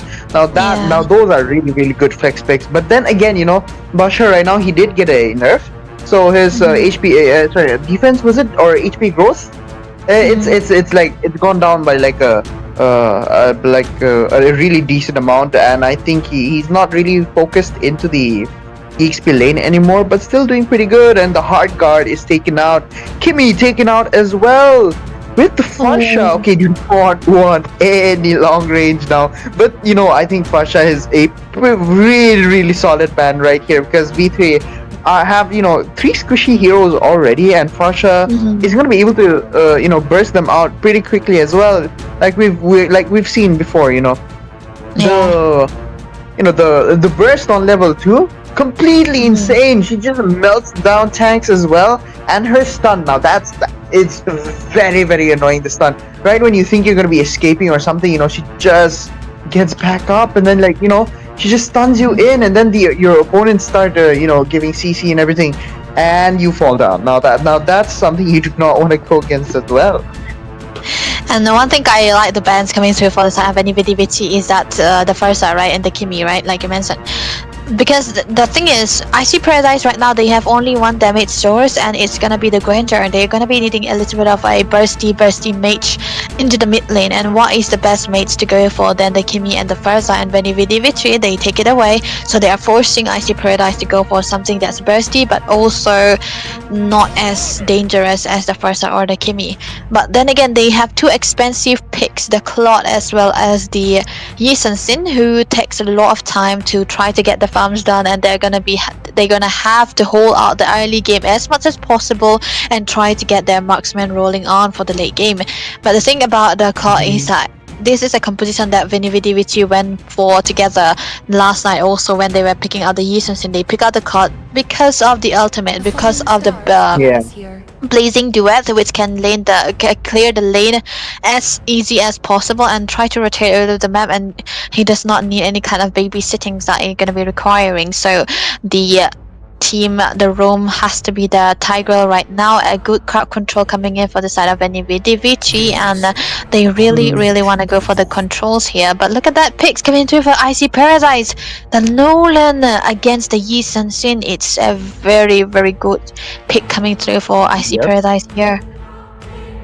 Ooh. You know, this is the moment we were talking about. Like they're so into reading, you know, each other that they're practically picking the counter, and then the counter that they pick gets countered with another pick from their side. And Nolan is such a good hero here because Claude is gonna get bursted. You know, the moment he he uses the monkey to switch places with him. Now that is gonna be pretty difficult though, because Nolan has really high burst, and over the fact that he got a buff in this game meta is so awesome as well. He's pretty good in Brawl too, you know, you don't really need a buff at this point to kind of play him, but buff does play a really huge role. In this part, we got Zutin, YSS here. He was going to be an easy target for, you know, Nolan the moment, you know, at least Badang or at least this Bastia is going to be stunning down. He's just going to wait for that window and opportunity to do his own work at, and play wonders for his team as well. But this is it. We are yet to see. The draft is finally done as well. Through International, ladies and gentlemen, this is the semifinals. It's me and, Debbie, Sebastian, and Debbie going into the Land of Dawn for you viewers as well. Let's go. A very good start. A little bit of meow and Demon King right here reminds me of another squad from India, Tartarus. Of course, they were in the meow squad. But okay, there were a little bit of a good clearance for the Nolan as well as the Yi Sin. Just trying to get out the level as fast as possible. But the thing about the Nolan is that he's got a little bit of a buff into the early game. But Pivot QT, this guy is on his comfort hero, the Zushin. He goes for the damage onto the Zushin, not a little bit of a sustain. He goes for the Sky Pacer. He goes for the glowing one first item as much as possible and get out the damage all done and going. But look at the top lane though. Rigo, he's kind of a master in going for the 1v1 situation. He's able to win out the Granger last night as well, but this time around it's definitely going to be another Granger. Wink here. Will he be able to win out into the lane and try to show Rigo that he's also something a force that you have to reckon with? Absolutely, and out of experience of everyone who plays, MLBB here, Claude is one of the most annoying and difficult heroes to lane against, and using a Granger, as a matter of fact, oh my goodness me, look at that, I think he's gonna be in trouble here. Basha looks like he's gonna be falling down, and First Blood goes down as well to the side of V3. Yo, that was insane. That was a 3-man, team ready as well. And look, this is what I was talking about. It's so difficult to play, lane against him, unless you're using like a Hanabi. But then again, Hanabi is one, is the, Claude's main, counter. The one you use to, counter out that hype. The implosion coming in as well. Novaria steals Turtle! And they get a huge kill as well on their side, but Phobius gets a kill onto Icy Paradise as well. As Barca falls down to the hands of their mage. It's not looking good here for their side. It is a, just one kill on their side, but they have 3 And they do have the turtle though. That, I guess, let's just say that was a pretty, evened out trade there for their side.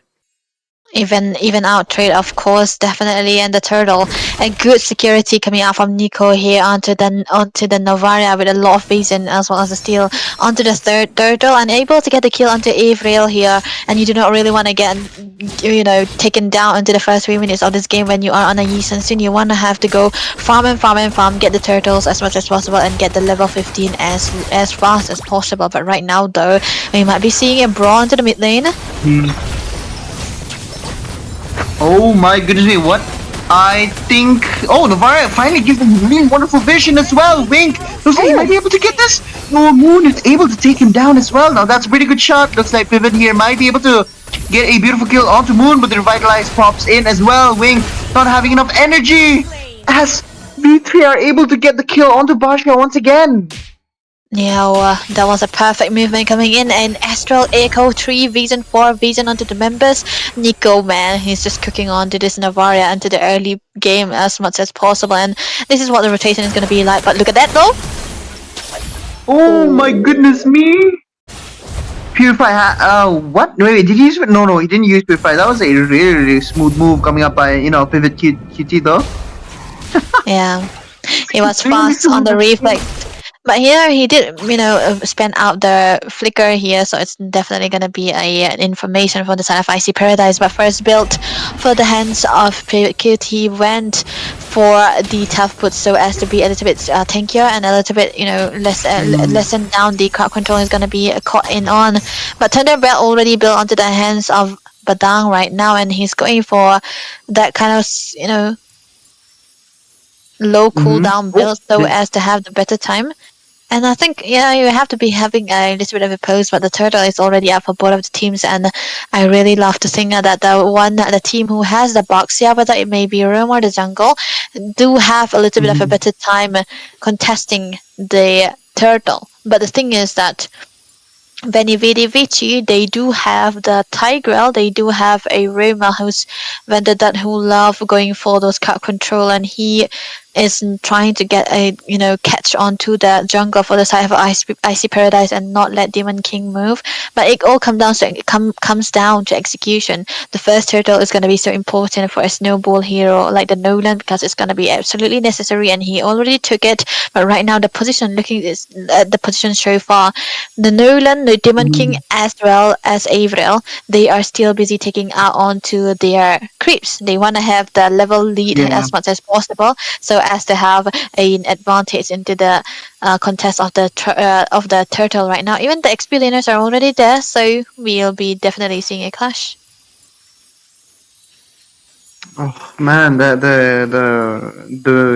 break though. I think they really need this break because Icy Paradise are making a lot of mistakes this first match though. That's not something I expected from them. But V3, oh my goodness me, they're doing as good as every other day that they've been playing. Just as you said, I think maybe the first few matches that they played in the start of the tournament, I think they just wanted to focus on trying to study their opponents, and it worked out pretty well on their side. Because look at what's happening to Icy right now, and it could, it possibly could be with the help of the network issue as well. But let's see. It's taking a little bit of time to, for the fights to happen, for the game to resume. But of course, we're going to be trying to provide the best scene for our players here. If you're lagging, we are going to compromise for you, and it's going to be a pause for them as well. So definitely what we can provide for the teams, for the players as well. But one thing I'm actually very surprised and actually very proud of is that Rigo, he's able to win onto the lane, right? Into the first few minutes of the game when he was able to lane, he did not take down Wink, but he was able to win onto the lane, and that's something that you do not want to give away to a clot. You just do not want him to get the farms as much as possible. You do not want him to get those 3-item power spike, and that's going to be the start of his nuisance, the start of his annoyance, and I don't think Icy Paradise will be able to respond to that if they have that, so they have to assemble and try to get their job, try to catch on to the clock as much as possible. But there was a long pause that we are seeing, and back into the game. Here we are. The turtle is going to be prepped by both of these teams, and we also into the picture as well as Mercy. They're trying to get a setup, but look at that though. The setup is better for the side of Venividi Vici.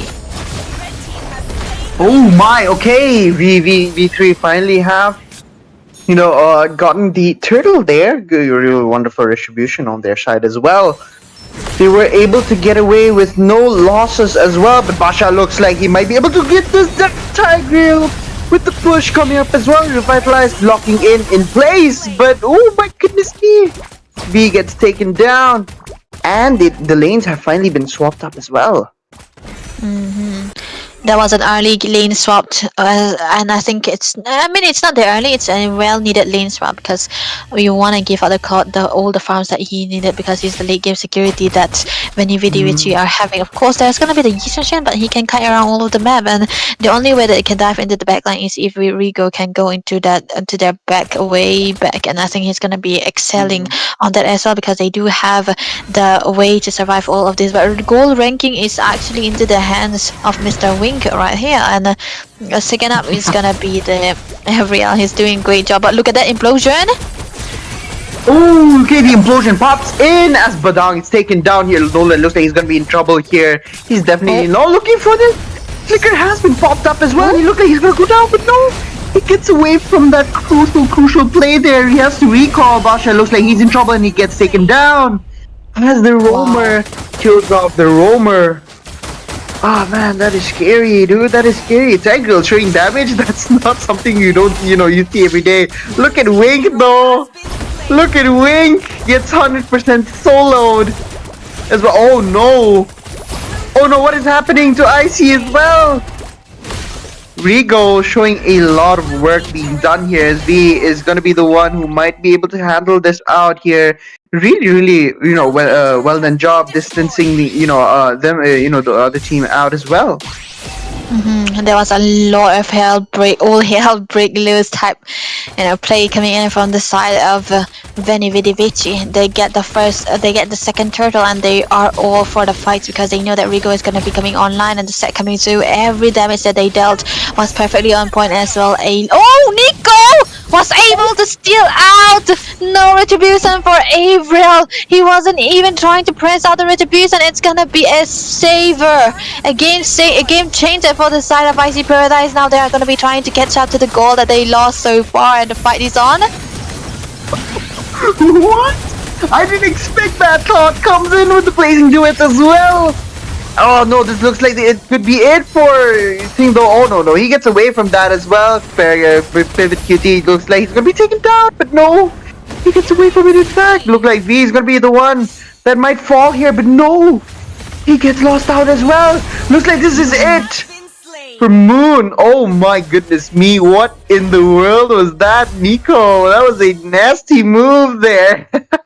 Yeah, oh second time he is able to do that. That was so perfectly on point, and I think it's gonna be giving a little bit of a headache for Avriel, right? He's gonna have to stop holding on to the retribution and try to use it as well. That was such a a crucial he's stealing, and Nico, man, he's gonna be definitely the star of the match. But right now, a little bit of a damage already coming through for the hands of Rigo. Was able to get the kill onto the Grander, onto Mr. Wink, and he isn't able to fight out as much as possible because he's on the Purify, and you cannot exactly run away from the Clot's blazing duet and the BMY. When you are on the Purify, you're gonna be surely needing the Flicker.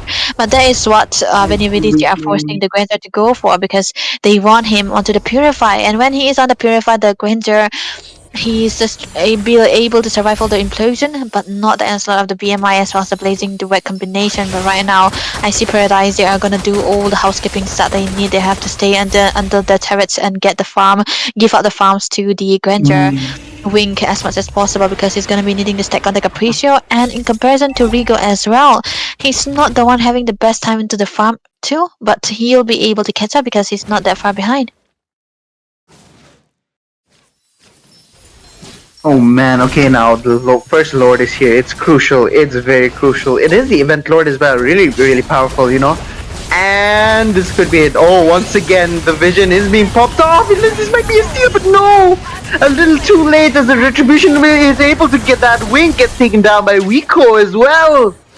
Yo, did you see that? This is the this is Wow. one of the main reasons why you don't really pick a cloud against you pick a cloud against that Granger because he has the really high mobility and the fact that his attack speed is really fast as well. That's just gonna make sure that if you miss even one bullet from your Rhapsody here, you're just gonna get cleared out by that Claude there. The Blazing Duet doing a lot of work in the group fight as well as Yeah. V here though. I think V, hats off to V though. He tanked so much damage, with the Vengeance as well, and he made sure that they couldn't come in at all.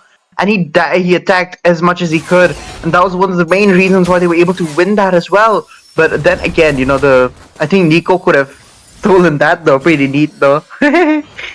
Yeah, that was so neat and tidy, man. He was able to get that, and I think that has been the saving grace for the side of Icy Paradise. But right now, the Lord will be taken care of onto the top lane. But oh my goodness, there's a lot of gold onto the hands of Vici right now. They have 6k accumulated for themselves, and this means that all the gold is into the hands of the Yi Senshin as well as the Clot. There we go. It's actually in the hands of Avriel as well as Rigo. So these are the worst members that are going to be giving away the gold to in EVR for the side of Icy Paradise. So this is going to be dire for the side of Icy Paradise to try to catch and hold on to it.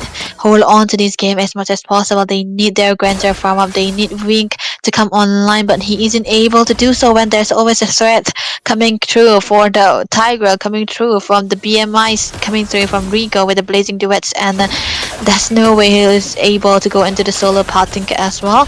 But yeah, looking at the build so far. Oh, no Sky Piercer this time around to the hands of Mr. Pivacuti when he is still 3 kills. He just want to play the utility this time around, but already 3 builds onto the hands and going 4 builds onto the hands of Avriel, and the crucial items are already built up for Rigo too, and this is definitely going to be hurting them now, and it can be seen as we can see under the previous team fight that we have that they so. But Sky Piercer into the hands of Wink as well. He is able to get the Malefic gun too, but then again Malefic Roar, but he's going to be needing a little bit more item so as to be the main damage dealer right now, and it's not the best case scenario for them. But look at that though. Oh! Unstoppable coming up here by Claude as well. The beautiful solo kill though, and they needed that. They definitely needed that, but this looks like it could be it for him. Oh no! He gets it through. Oh, okay, that was a really wonderful escape though. What the heck, Rigo? That was nasty work. And you know what? I have to say this. Have you noticed Avriel though? His build was completely different from the other matches that he's played. He usually gets the BOD on the 3rd item itself, but this time he got Endless Battle because he did, he lost out. He died once in the early, and then he completely switched to a Endless Battle, and then this time around it's working out pretty well as well because it's pretty much cheaper than the BOD, and he's gonna be able to sustain a wee bit as well with the help of that and the War Axe coming up. So I think that was a pretty neat work coming up from his side. That was a neat work, and they are very disciplined on the playstyle as well. But so far the law is taken again. Okay, Demon King just going for the full damage bill. You do not you are when you are using a node, it's kind of a double-edged sword because you cannot really go for the sustain. You just want to have the damage so as to use the fracture to the full potential, full advantage, and just get down the squishy backliners. But now the Lord is flying into the mid lane, and all the lanes are synced, and they might be able to try to take all the inhibitors here. The one gone, and the bot lane is still healthily available. Even the top lane, it wasn't a little bit of a miscalculation part for the side of Vici. They weren't able to sync the lanes because the Lord was up so suddenly. But look at the damage though, Nico, man. He was dealing a lot of damage with just one stone being thrown onto Rigo. Oh no, this is not looking good here.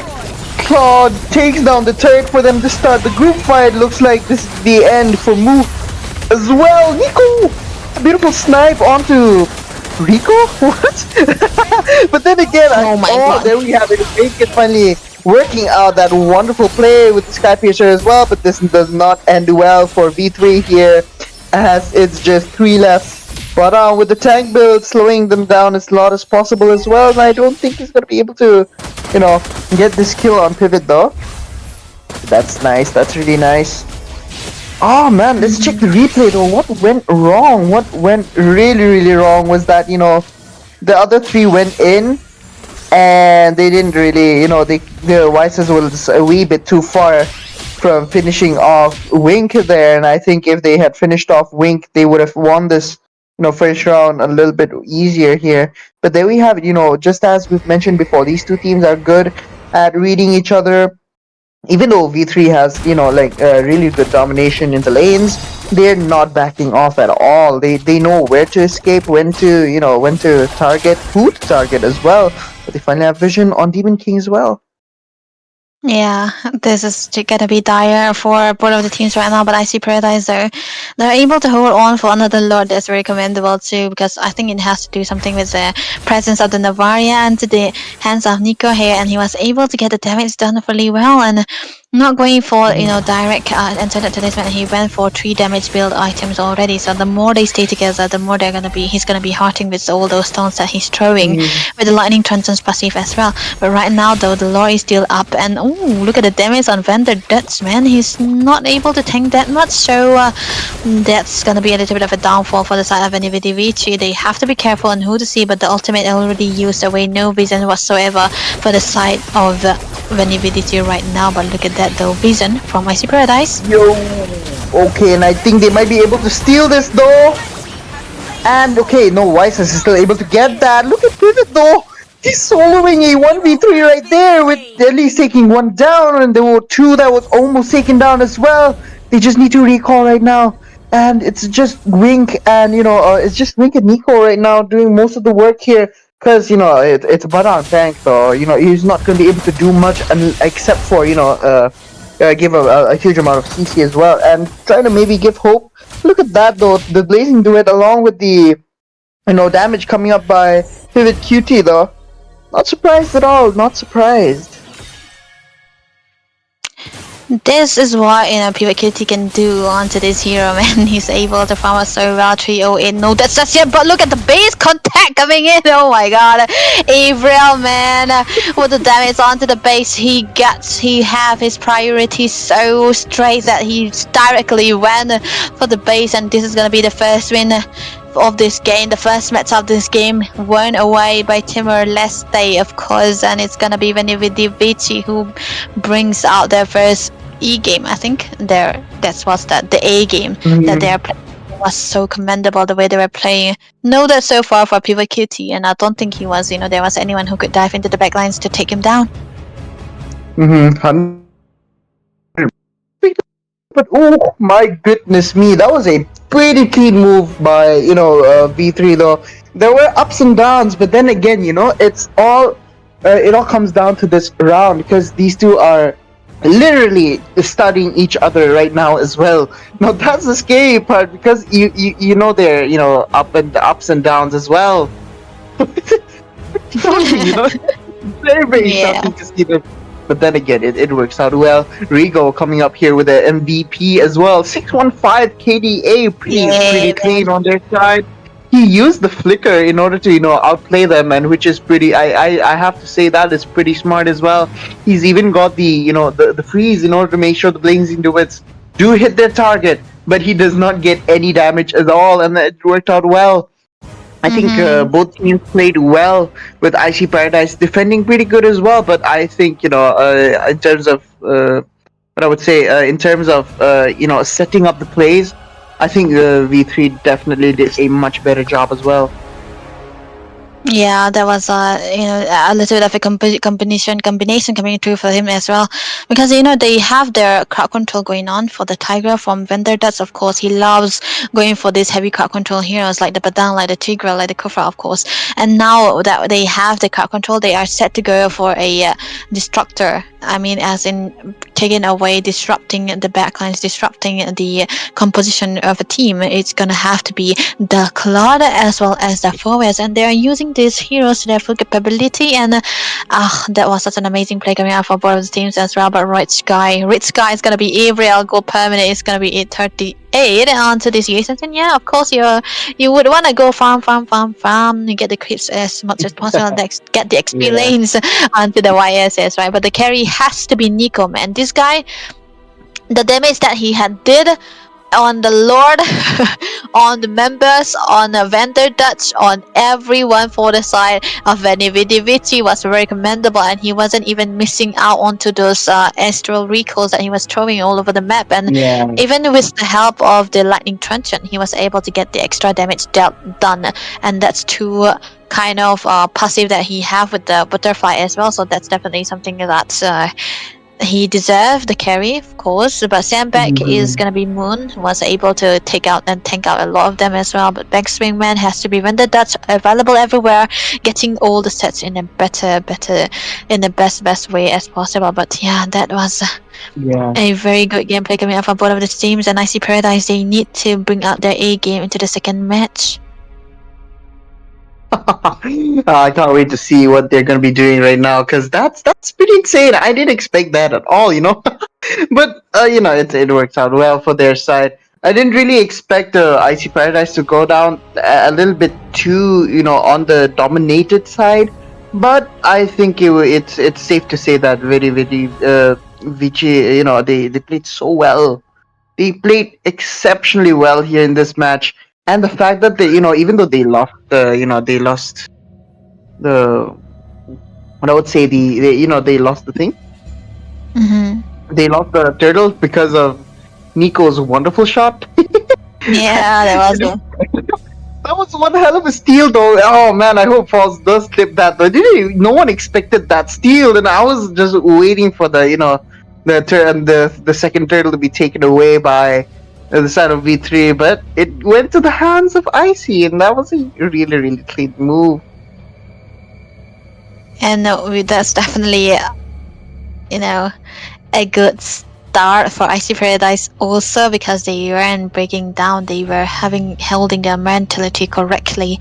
But I think we're gonna have to take a little bit of a break, right? Because before we come into the second game, because okay, that's what you usually do, but we won't be doing this time around because Joel wants us to talk, I guess. But okay, let's go. Icy Paradise, what will they be doing into the second game? We are gonna have to wait and see, because when Vici, once they play with a team into the first game, they learn their playstyle, they learn what they can bring up, they learn what they can do. But Icy Paradise also, with their uniqueness, with the way they're playing, with the way they're drafting, they are a very unpredictable team as well. So I hope this time around they will be able to get the second game. And there we have it. We are back into the drafting phase from V3 and Icy Paradise. Once again, the YSS locked out by Icy Paradise, though. Now they finally understand why you do not give away the YSS to V3. I think they've almost every single match they've won is usually because of YSS. On their side, they're really so used to drafting around YSS that V3 is just comfortable with him. But right now, the fact that he's banned out, it's gonna be, let's say, it could be balanced out here for the side of Icy, and they might be able to take this though. But let's see if it's gonna be a clean slate or not. Yeah, cannot be. No, I just wanna see their neat and tidy gameplays again for Icy Paradise. So hope they can win them games, right? But first pick for Venividivici, they still go for the bans. That is still what they banned into the first game, so they definitely do not want to see the Hayabusa because they really wanted to play the Yisun. But also for Icy Paradise, they ban away the Yisun as well as the 1-1 right there. It's just this time around it's the 1-1 and the Yisun, so the Yisun was definitely a problem for the side of Icy Paradise, so they took it away, the 1-1 as well, because they might really want to play for the utility again. Okay, I mean, he did not play the utility, he played the Nolan, so maybe 1-1 is just annoying to the hands of Rigo, man. Oh, 100%. I'm really not surprised with the Arlot though, because even with, they did nerf out his tank build a bit, but it still works out good because early game, if you snowball with him, pretty much, it's pretty much fair to say that mid game is all yours, and it all goes down to the late game because you won't be able to have damage. But the dispersion that he has, and the fact that he's gonna be able to play around with the opponents a little bit too much, I think they don't want to go against that. And Arlott is one of the perfect heroes to kind of bully your opponents, but not do finish the job. That's the type of hero he is, and. I would say IC Paradise on their way back, they do not want to give away the ear cell again. Okay, that's pretty neat. I think they took away the grandeur because it was even yesterday. It was pretty good for both of the teams. Whoever uses the grandeur kind of, had a good time, but they weren't able to end the games as fast as possible. But the thing is, when you VDVT, they have Woozy 10 right now into their hands, so it was banned into the first game, so this area is all completely open. But for the Arlott to be banned away, I think they are trying to go for a setup that is very weak, and of course Woozy 10 is weak into the mobility wise. She does have the flicker, she does have the passive, but she does not have those kind of places, those kind of position where she can be safe all over the place, because their range is not the best. Only the ultimate has to be the good one. But I see Paradise still sticking to their meta. They go for the Badang as well as the Baxia, but still, if they go for the same route that they did into the first game, they could go for the Baxia roam again and the Badang XP, but we'll never know. These two heroes are still a very, very highly flex picks as well. But Venividivici now, should they go for their jungle here as of now? Because they could go for the jungle, but they could keep out the jungle as well and try to secure out the marksman too. We'll never know. Yeah, absolutely, I agree. And oh my goodness me, we got Zacian right now for the side of VP. Hey, that's gonna be pretty neat though, because they have, they already have two, I think this is their previous draft. They picked out both Basha and Badang again. Yeah. Okay, that's crazy, going with the same picks again. And oh my goodness me, they're going for a tanky, build right now, and I think they might have to focus on carry or the Melissa. It could be the Claude as well again, or even Nathan would be pretty good job here. Crazy, that's a very, very crazy work from both the teams here. What? Did you expect that? Nah, not really. I thought they could go for the utility, but not the Fredrin. So very interesting. And the Minotaur, man, it has been completely rising into the picks, into the rank as much as I've seen, but not this popular to go into the tournament. But Venividivici, man, they want to go for this team fights this time around, but they're gonna be lacking a little bit of a damage. Magic damages. So, like you mentioned, I think the Natan will be pretty good. The Harris is also available, but look at the shredding coming through for IC Paradise, man. The carry picked away, so they just want to shred out the Fredrin as much as possible. So there's also a front line already for the side of IC, because they have the Magna, they have the Badang.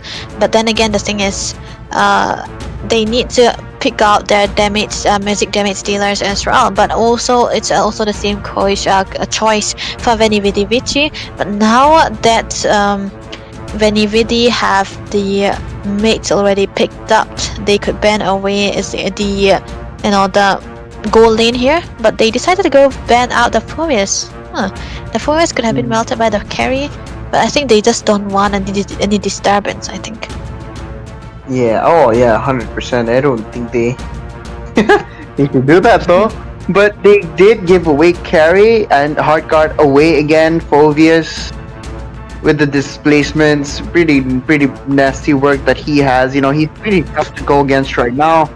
And even if you're looking at Deroth, it's pretty hard to go against the Phobius there. And just as I was about to say, Claude would be the Claude has been banned out. Rigo is so good with the claw, dude. I didn't expect that, but there we have it.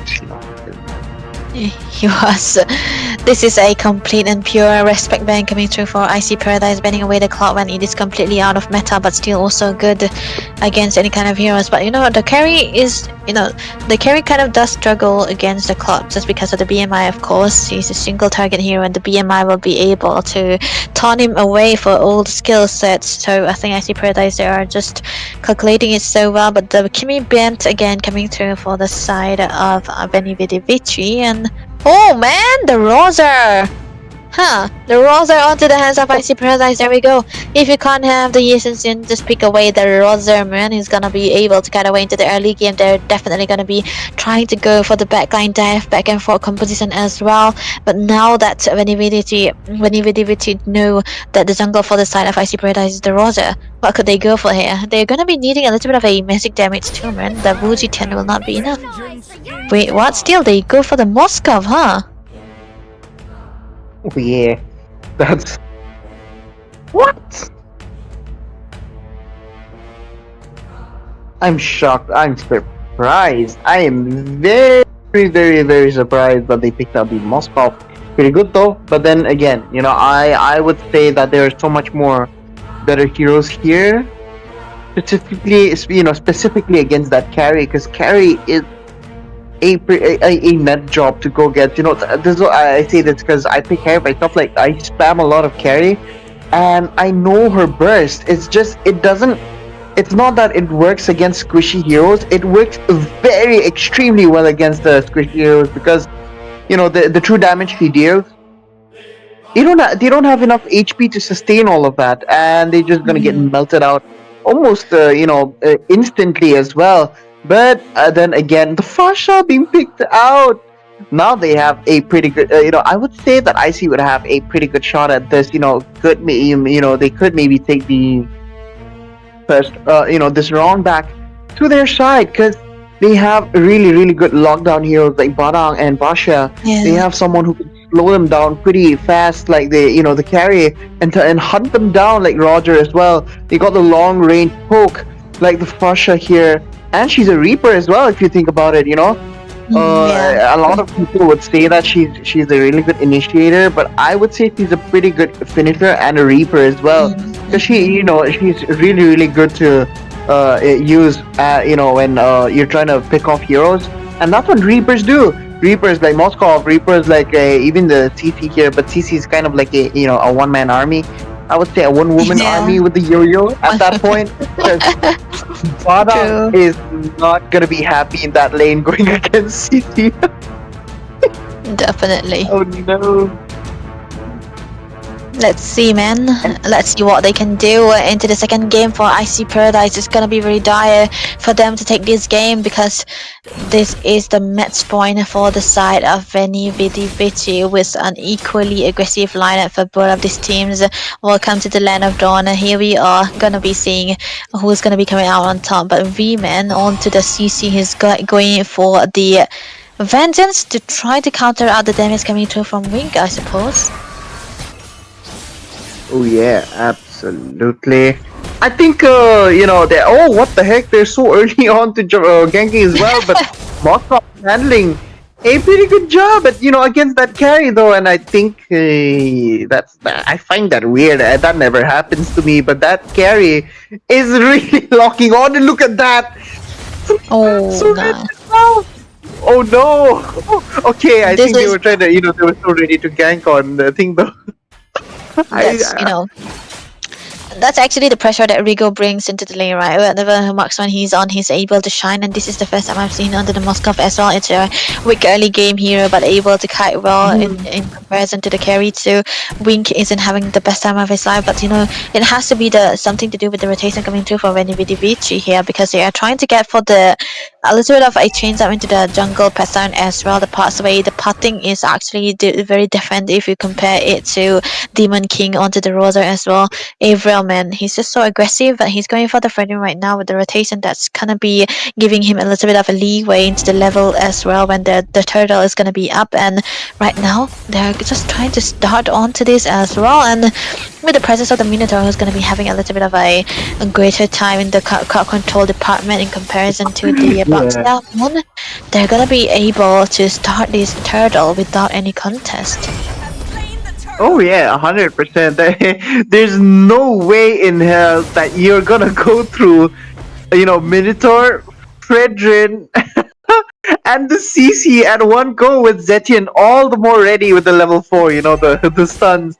You're not gonna make it out of there alive. All of them have CC skills if you think about it, One has like immense slowdown, another one has like, a doubles that slowdown up with her skills as well.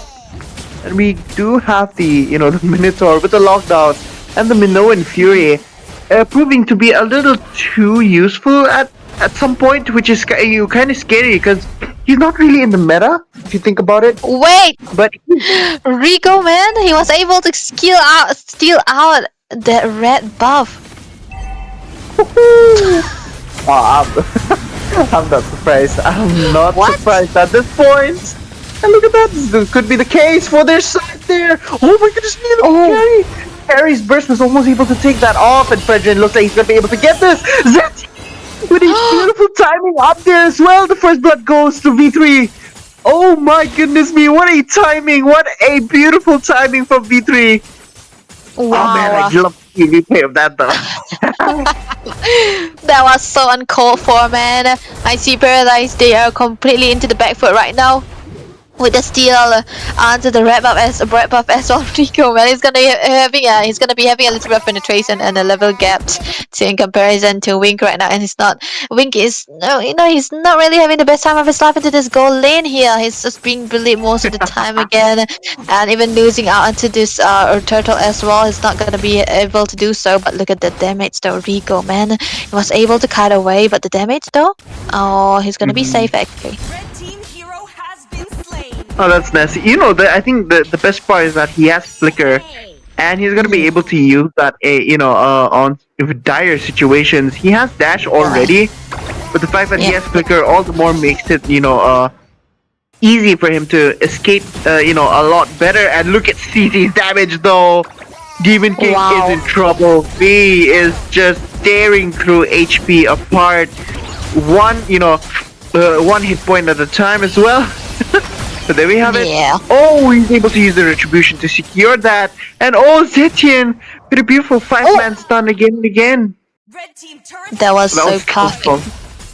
Yeah, on point then. Imagine he built damage. If he built damage, I think Russia would have definitely gone away there. Looks like CC's on a lockdown here as 2 heroes are down for the kill. There we have it, the Minoan Fury locks in, but I don't think he's able to get this. But no, V is able to secure that kill against their, Moon once again. What in the world is happening?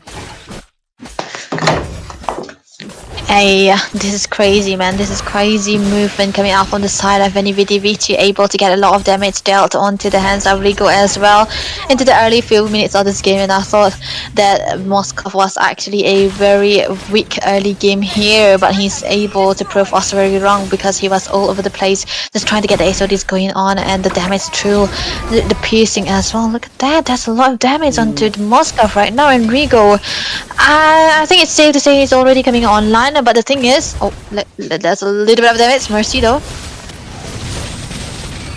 Oh, the feather airstrike pops in pretty neatly at some time as well. And oh my goodness me, there we have it, Rico locking down that Basha again. Moon has no chance at all in this match, even though, it's just 2 deaths. The 2 deaths are so important to the side of V3 that they're able to push out the second tier turret on the side of IC Paradise here, and that's gonna be costly on their side. 4-0, almost a 5k lead there, and the fact that they've lost over 2 turtles already is something you do not want to have in your team. Looks like Rico here might be going down, but oh my goodness me, what a beautiful misery timing there on their side. And there we have it. This could be it. And there we have it! Oh my goodness me, no, this is not good! The Revitalize has been popped up as well! Moon has no way to, sustain again when the group fight comes, and this is it. V pushing in the top lane as much as possible as well. Oh man, Yeah. what? Did you see the That's amount of crazy, damage? man. That's just one Moskov right there, just trying to roll out against a hero that can literally try to counter him as much as possible. But no, look at the builds going. So, and when it is good when you're trying to force out the bugs, onto a dominance ice when he's really not in need of the dominance ice, and he's still not getting out a full build as well. But the Badando already getting out the Thunderbolt is gonna be a little bit tankier than Mazent, but also. Warx already into the hands of the CC. Yes, he's going to be dealing a lot of damage and true damage as well. And anti-heal already provided by Wuzitian here. They are set for any kind of games they want to play because already Mr. Regal here again is coming online. This marksman is such an amazing goal leader, man. He's able to play any kind of marksman and just being dominant about it as well. And Wink hasn't been able to reply to all of this response coming in. But V though, damage. Oh, that's crazy. Oh, Zaytian. Zaytian definitely does that job. Oh my goodness me. I think they're gonna be able to, absolutely do something about this. Lord here, they finally are able to secure it with the fact, I don't know, with the fact that Wink is taken down again. It's crazy work. It's very crazy. Imagine taking, carry here to kind of counter their high HP, but Moskov is just locking you down. Someone you'd never expect again with the Spear of Misery, connecting 4 heroes at once as well. That's insane. That's inhuman. What, Rico? What is this? Man. What are you doing to Icy Paradise?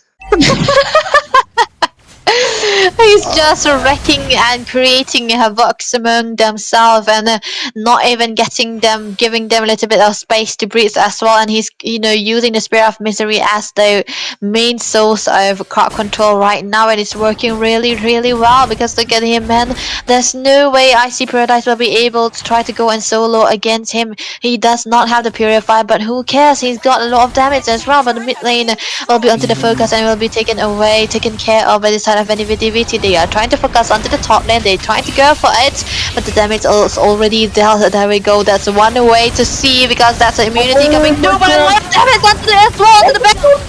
There's a Minion Fury used as well. 5 members knocked out. 3 downs for the side of Icy Paradise. 4 down. Wink is the only sole survivor. What will a carry do against these 5 people? The taunt coming in, and People Cutie will be able to get the final kill. That's gonna be a clean sweep for the side of Benny Vidi Vici, man. I came and I conquer. That's what he told me, Mr. CEO of V3. They are able to conquer Icy Paradise and they do not have any way to come back. Oh man, that was crazy work, and the fact they got a clean slate again as well. That is pretty handy work there. They were able to make sure that each and every lane was played out pretty well. And the fact that they did it so wonderfully correct. I'm not shocked. I'm just, it just shows that practice makes permanent, and research here helps you do a lot more on the job as well. We got Pivot Cutie finally on the MVP side with 100% team fight participation. Wow. Gold lead is not that different. But the true damage, it's not about the damage at this point. When you're using a Zetian, it's about the amount of help you're giving out your teammates. That's right. Forcing, it's not bad at all. With the fact that his ultimate skills were perfectly timed as well. I'm not surprised at all. The calls being played by the Minoan Fury was intense as well, and over the fact that they were able to kind of secure a lot of the turtles and the lords. That's really insane as well. Really, really insane. Man, 10 minutes game, 10 kills, and 0, kills given away. 0 deaths for the side of IC Paradise. They have a lot of kill participation for, the side of Timor-Leste. But then again, IC Paradise, they do not have any openings to try to go for the damage onto them as well. Yep. But the last net that we can see, right, a perfect 5-man stun and the minion fury with the follow-up when the Dutch and the pivot QT with the perfect synergy were able to get that all going on for them as well. Of course, the team fight participation also going to be 100% because they were everywhere most of the time when the Dutch with 90% as well. And I don't think IC Paradise were able to reply to response to all of this as well. And going for the Dominion's eyes wouldn't be the best choice for Moon as well. He could try to reconsider going for the blade armor when you're going against the Moskov against a Moskov. But look at this, man. Rigo, who is another rich guy here, 825 onto the goal per minute, and the carry is the Wu Zetian, man. This Wu Zetian doesn't have the best damage, but this guy is so different on the Wu Zetian. Best wingman is Avril, and of course the sandbag has to be Moon. He's taken a lot of damage as well, and with the help of the Revitalize, of course, he was able to drag out the games as long as possible and the team fights as much as possible, but it wasn't enough for them because the pressure coming on for the goal lane was too much on the side of Veni Vidi Vici, and this is what they try to do, man. They test out the waters in the first game and they go full on like a bull mode into the second game, and this is what they are showing us. And it's sad to see that we are not going to be seeing the third game, but it's so all good because this is Veni Vidi Vici up on the rise, and I think we're going to be having a little bit of interview, and I always have a lot to ask in interviews, but now that you don't have the camera up, I think we have to wait a little. They have to set up for this. I think I'll have to go acquaintance, I have to go be friends with V3's boss here, or coach. Hello. Hello. How are you guys? We're Doing good. fine. Oh, I have one question to ask right now. Are you proud of the clean slate you gave against IC Paradise? Excuse me. Yeah, of course, I'm very very proud of my team perform today, and yeah, thank you for them. They are very great play tonight. Man, I I do also have a question, man. I do have a question because even yesterday you went for the Claude and the Yi Sin combination. Even today you went for that again. Was there any kind of brainy movement? What was the reason? Yeah, what was the reason? We picked the Yusin and Cloud just because they confident with the hero. They comfort hero. Just like it. We don't think that this meta hero, this just counter is no.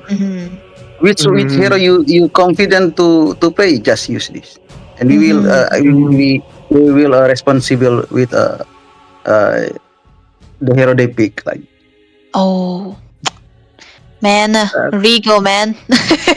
He's been signing a lot since yesterday, and I think he's one of the best goal laner we have this season, I would say. And his name stuck in my mind already because since the performance he did last night also with different heroes, and now that he brought out the Moskov again, purely dominant onto the lane. Is that also his comfort, or he's just so confident about it? Yeah, because Rigo one is a global Moskov Rigo, so that's why when he pick Moskov, he really just play with the kids like that. Really confident. Yeah. So we face I see the what I know is easy, right? Just the same easy. Okay. Let's go. And one thing I have to ask though, what are your thoughts now that you are in the finals and the fact that you're going against Kiki Esports? They're very strong, but I can see V3 here taking them down easily as well. But the fact that your retribution battles are pretty good as well. And the main question is, Did you expect that turtle steal from Nico? Oh, Did you see it? Nico have good retribution. without retribution. Thank you so much for coming, man. D3 played so well with the help of you and the players as well. And Wait. definitely hats off to the whole team as well. And you do have another question? No, yeah, it's because it's the grand finals. They are going against KK Esports. Why not ask our coach here how he's feeling? How are you feeling about going to the grand finals? Yeah. This is first time we joined this tournament, and the first time also we throw grand final. Okay, so that's why I'm very happy also, and let you see we very confident to grand final and Laos team, right? We many. We already faced so many team from Laos. Yeah. Leon Esport, Leon. Nightmare. So it's okay. Nightmare more strong, I think. So KK Esport, I very confident with that. That's great. Nice. Yeah, we will so who is Fanny VDVG. Yeah.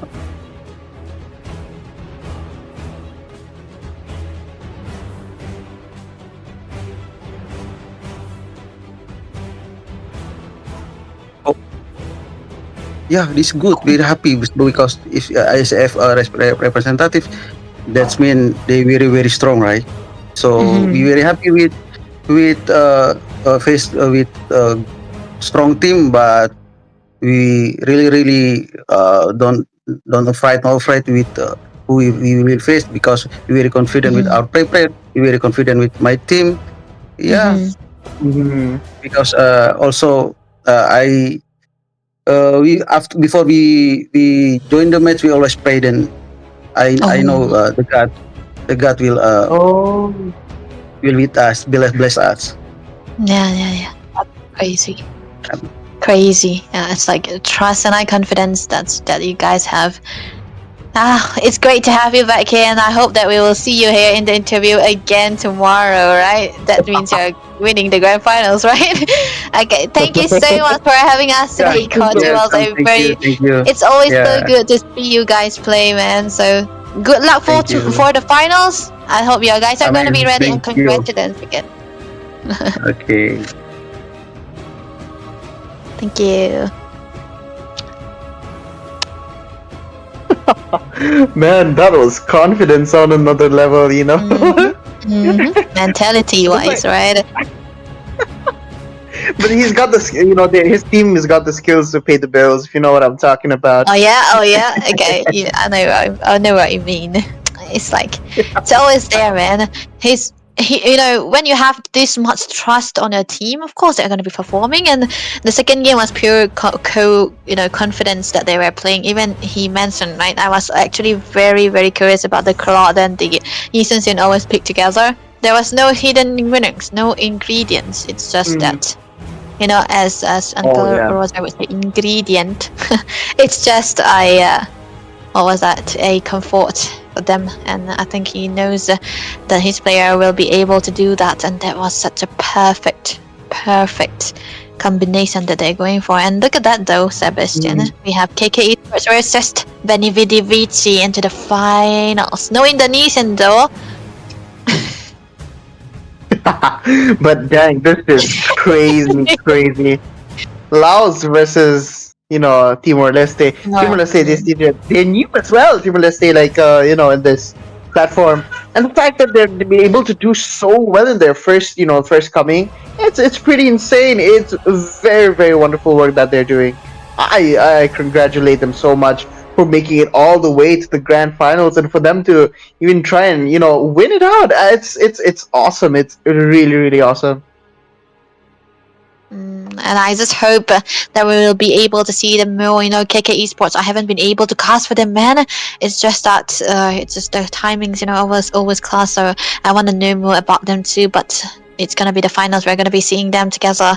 But Veni Vidi Vici, I hope they are gonna be prepared for this as well as KK Esports. They are the tournament favorites, the fan favorites for so long, and I hope they'll be able to show that too. And one thing is for sure that this is gonna be a very very brainy game as well as a micro game, right? And we'll never know what we are gonna be getting because into that previous game also against IC Paradise when Vidi Vici, it was 10-minute games but just 10 deaths, so that's a very very less deaths. And of course I hope the teams are gonna be ready. I hope that everyone is trying to get ready for the finals that's coming soon. So this will be the end of today's because that was the last semifinals we have, and IC Paradise and I mean Cosmic Frogs, they weren't able to make it, but they did had a very very good luck, a good run as well, and I hope they come back stronger.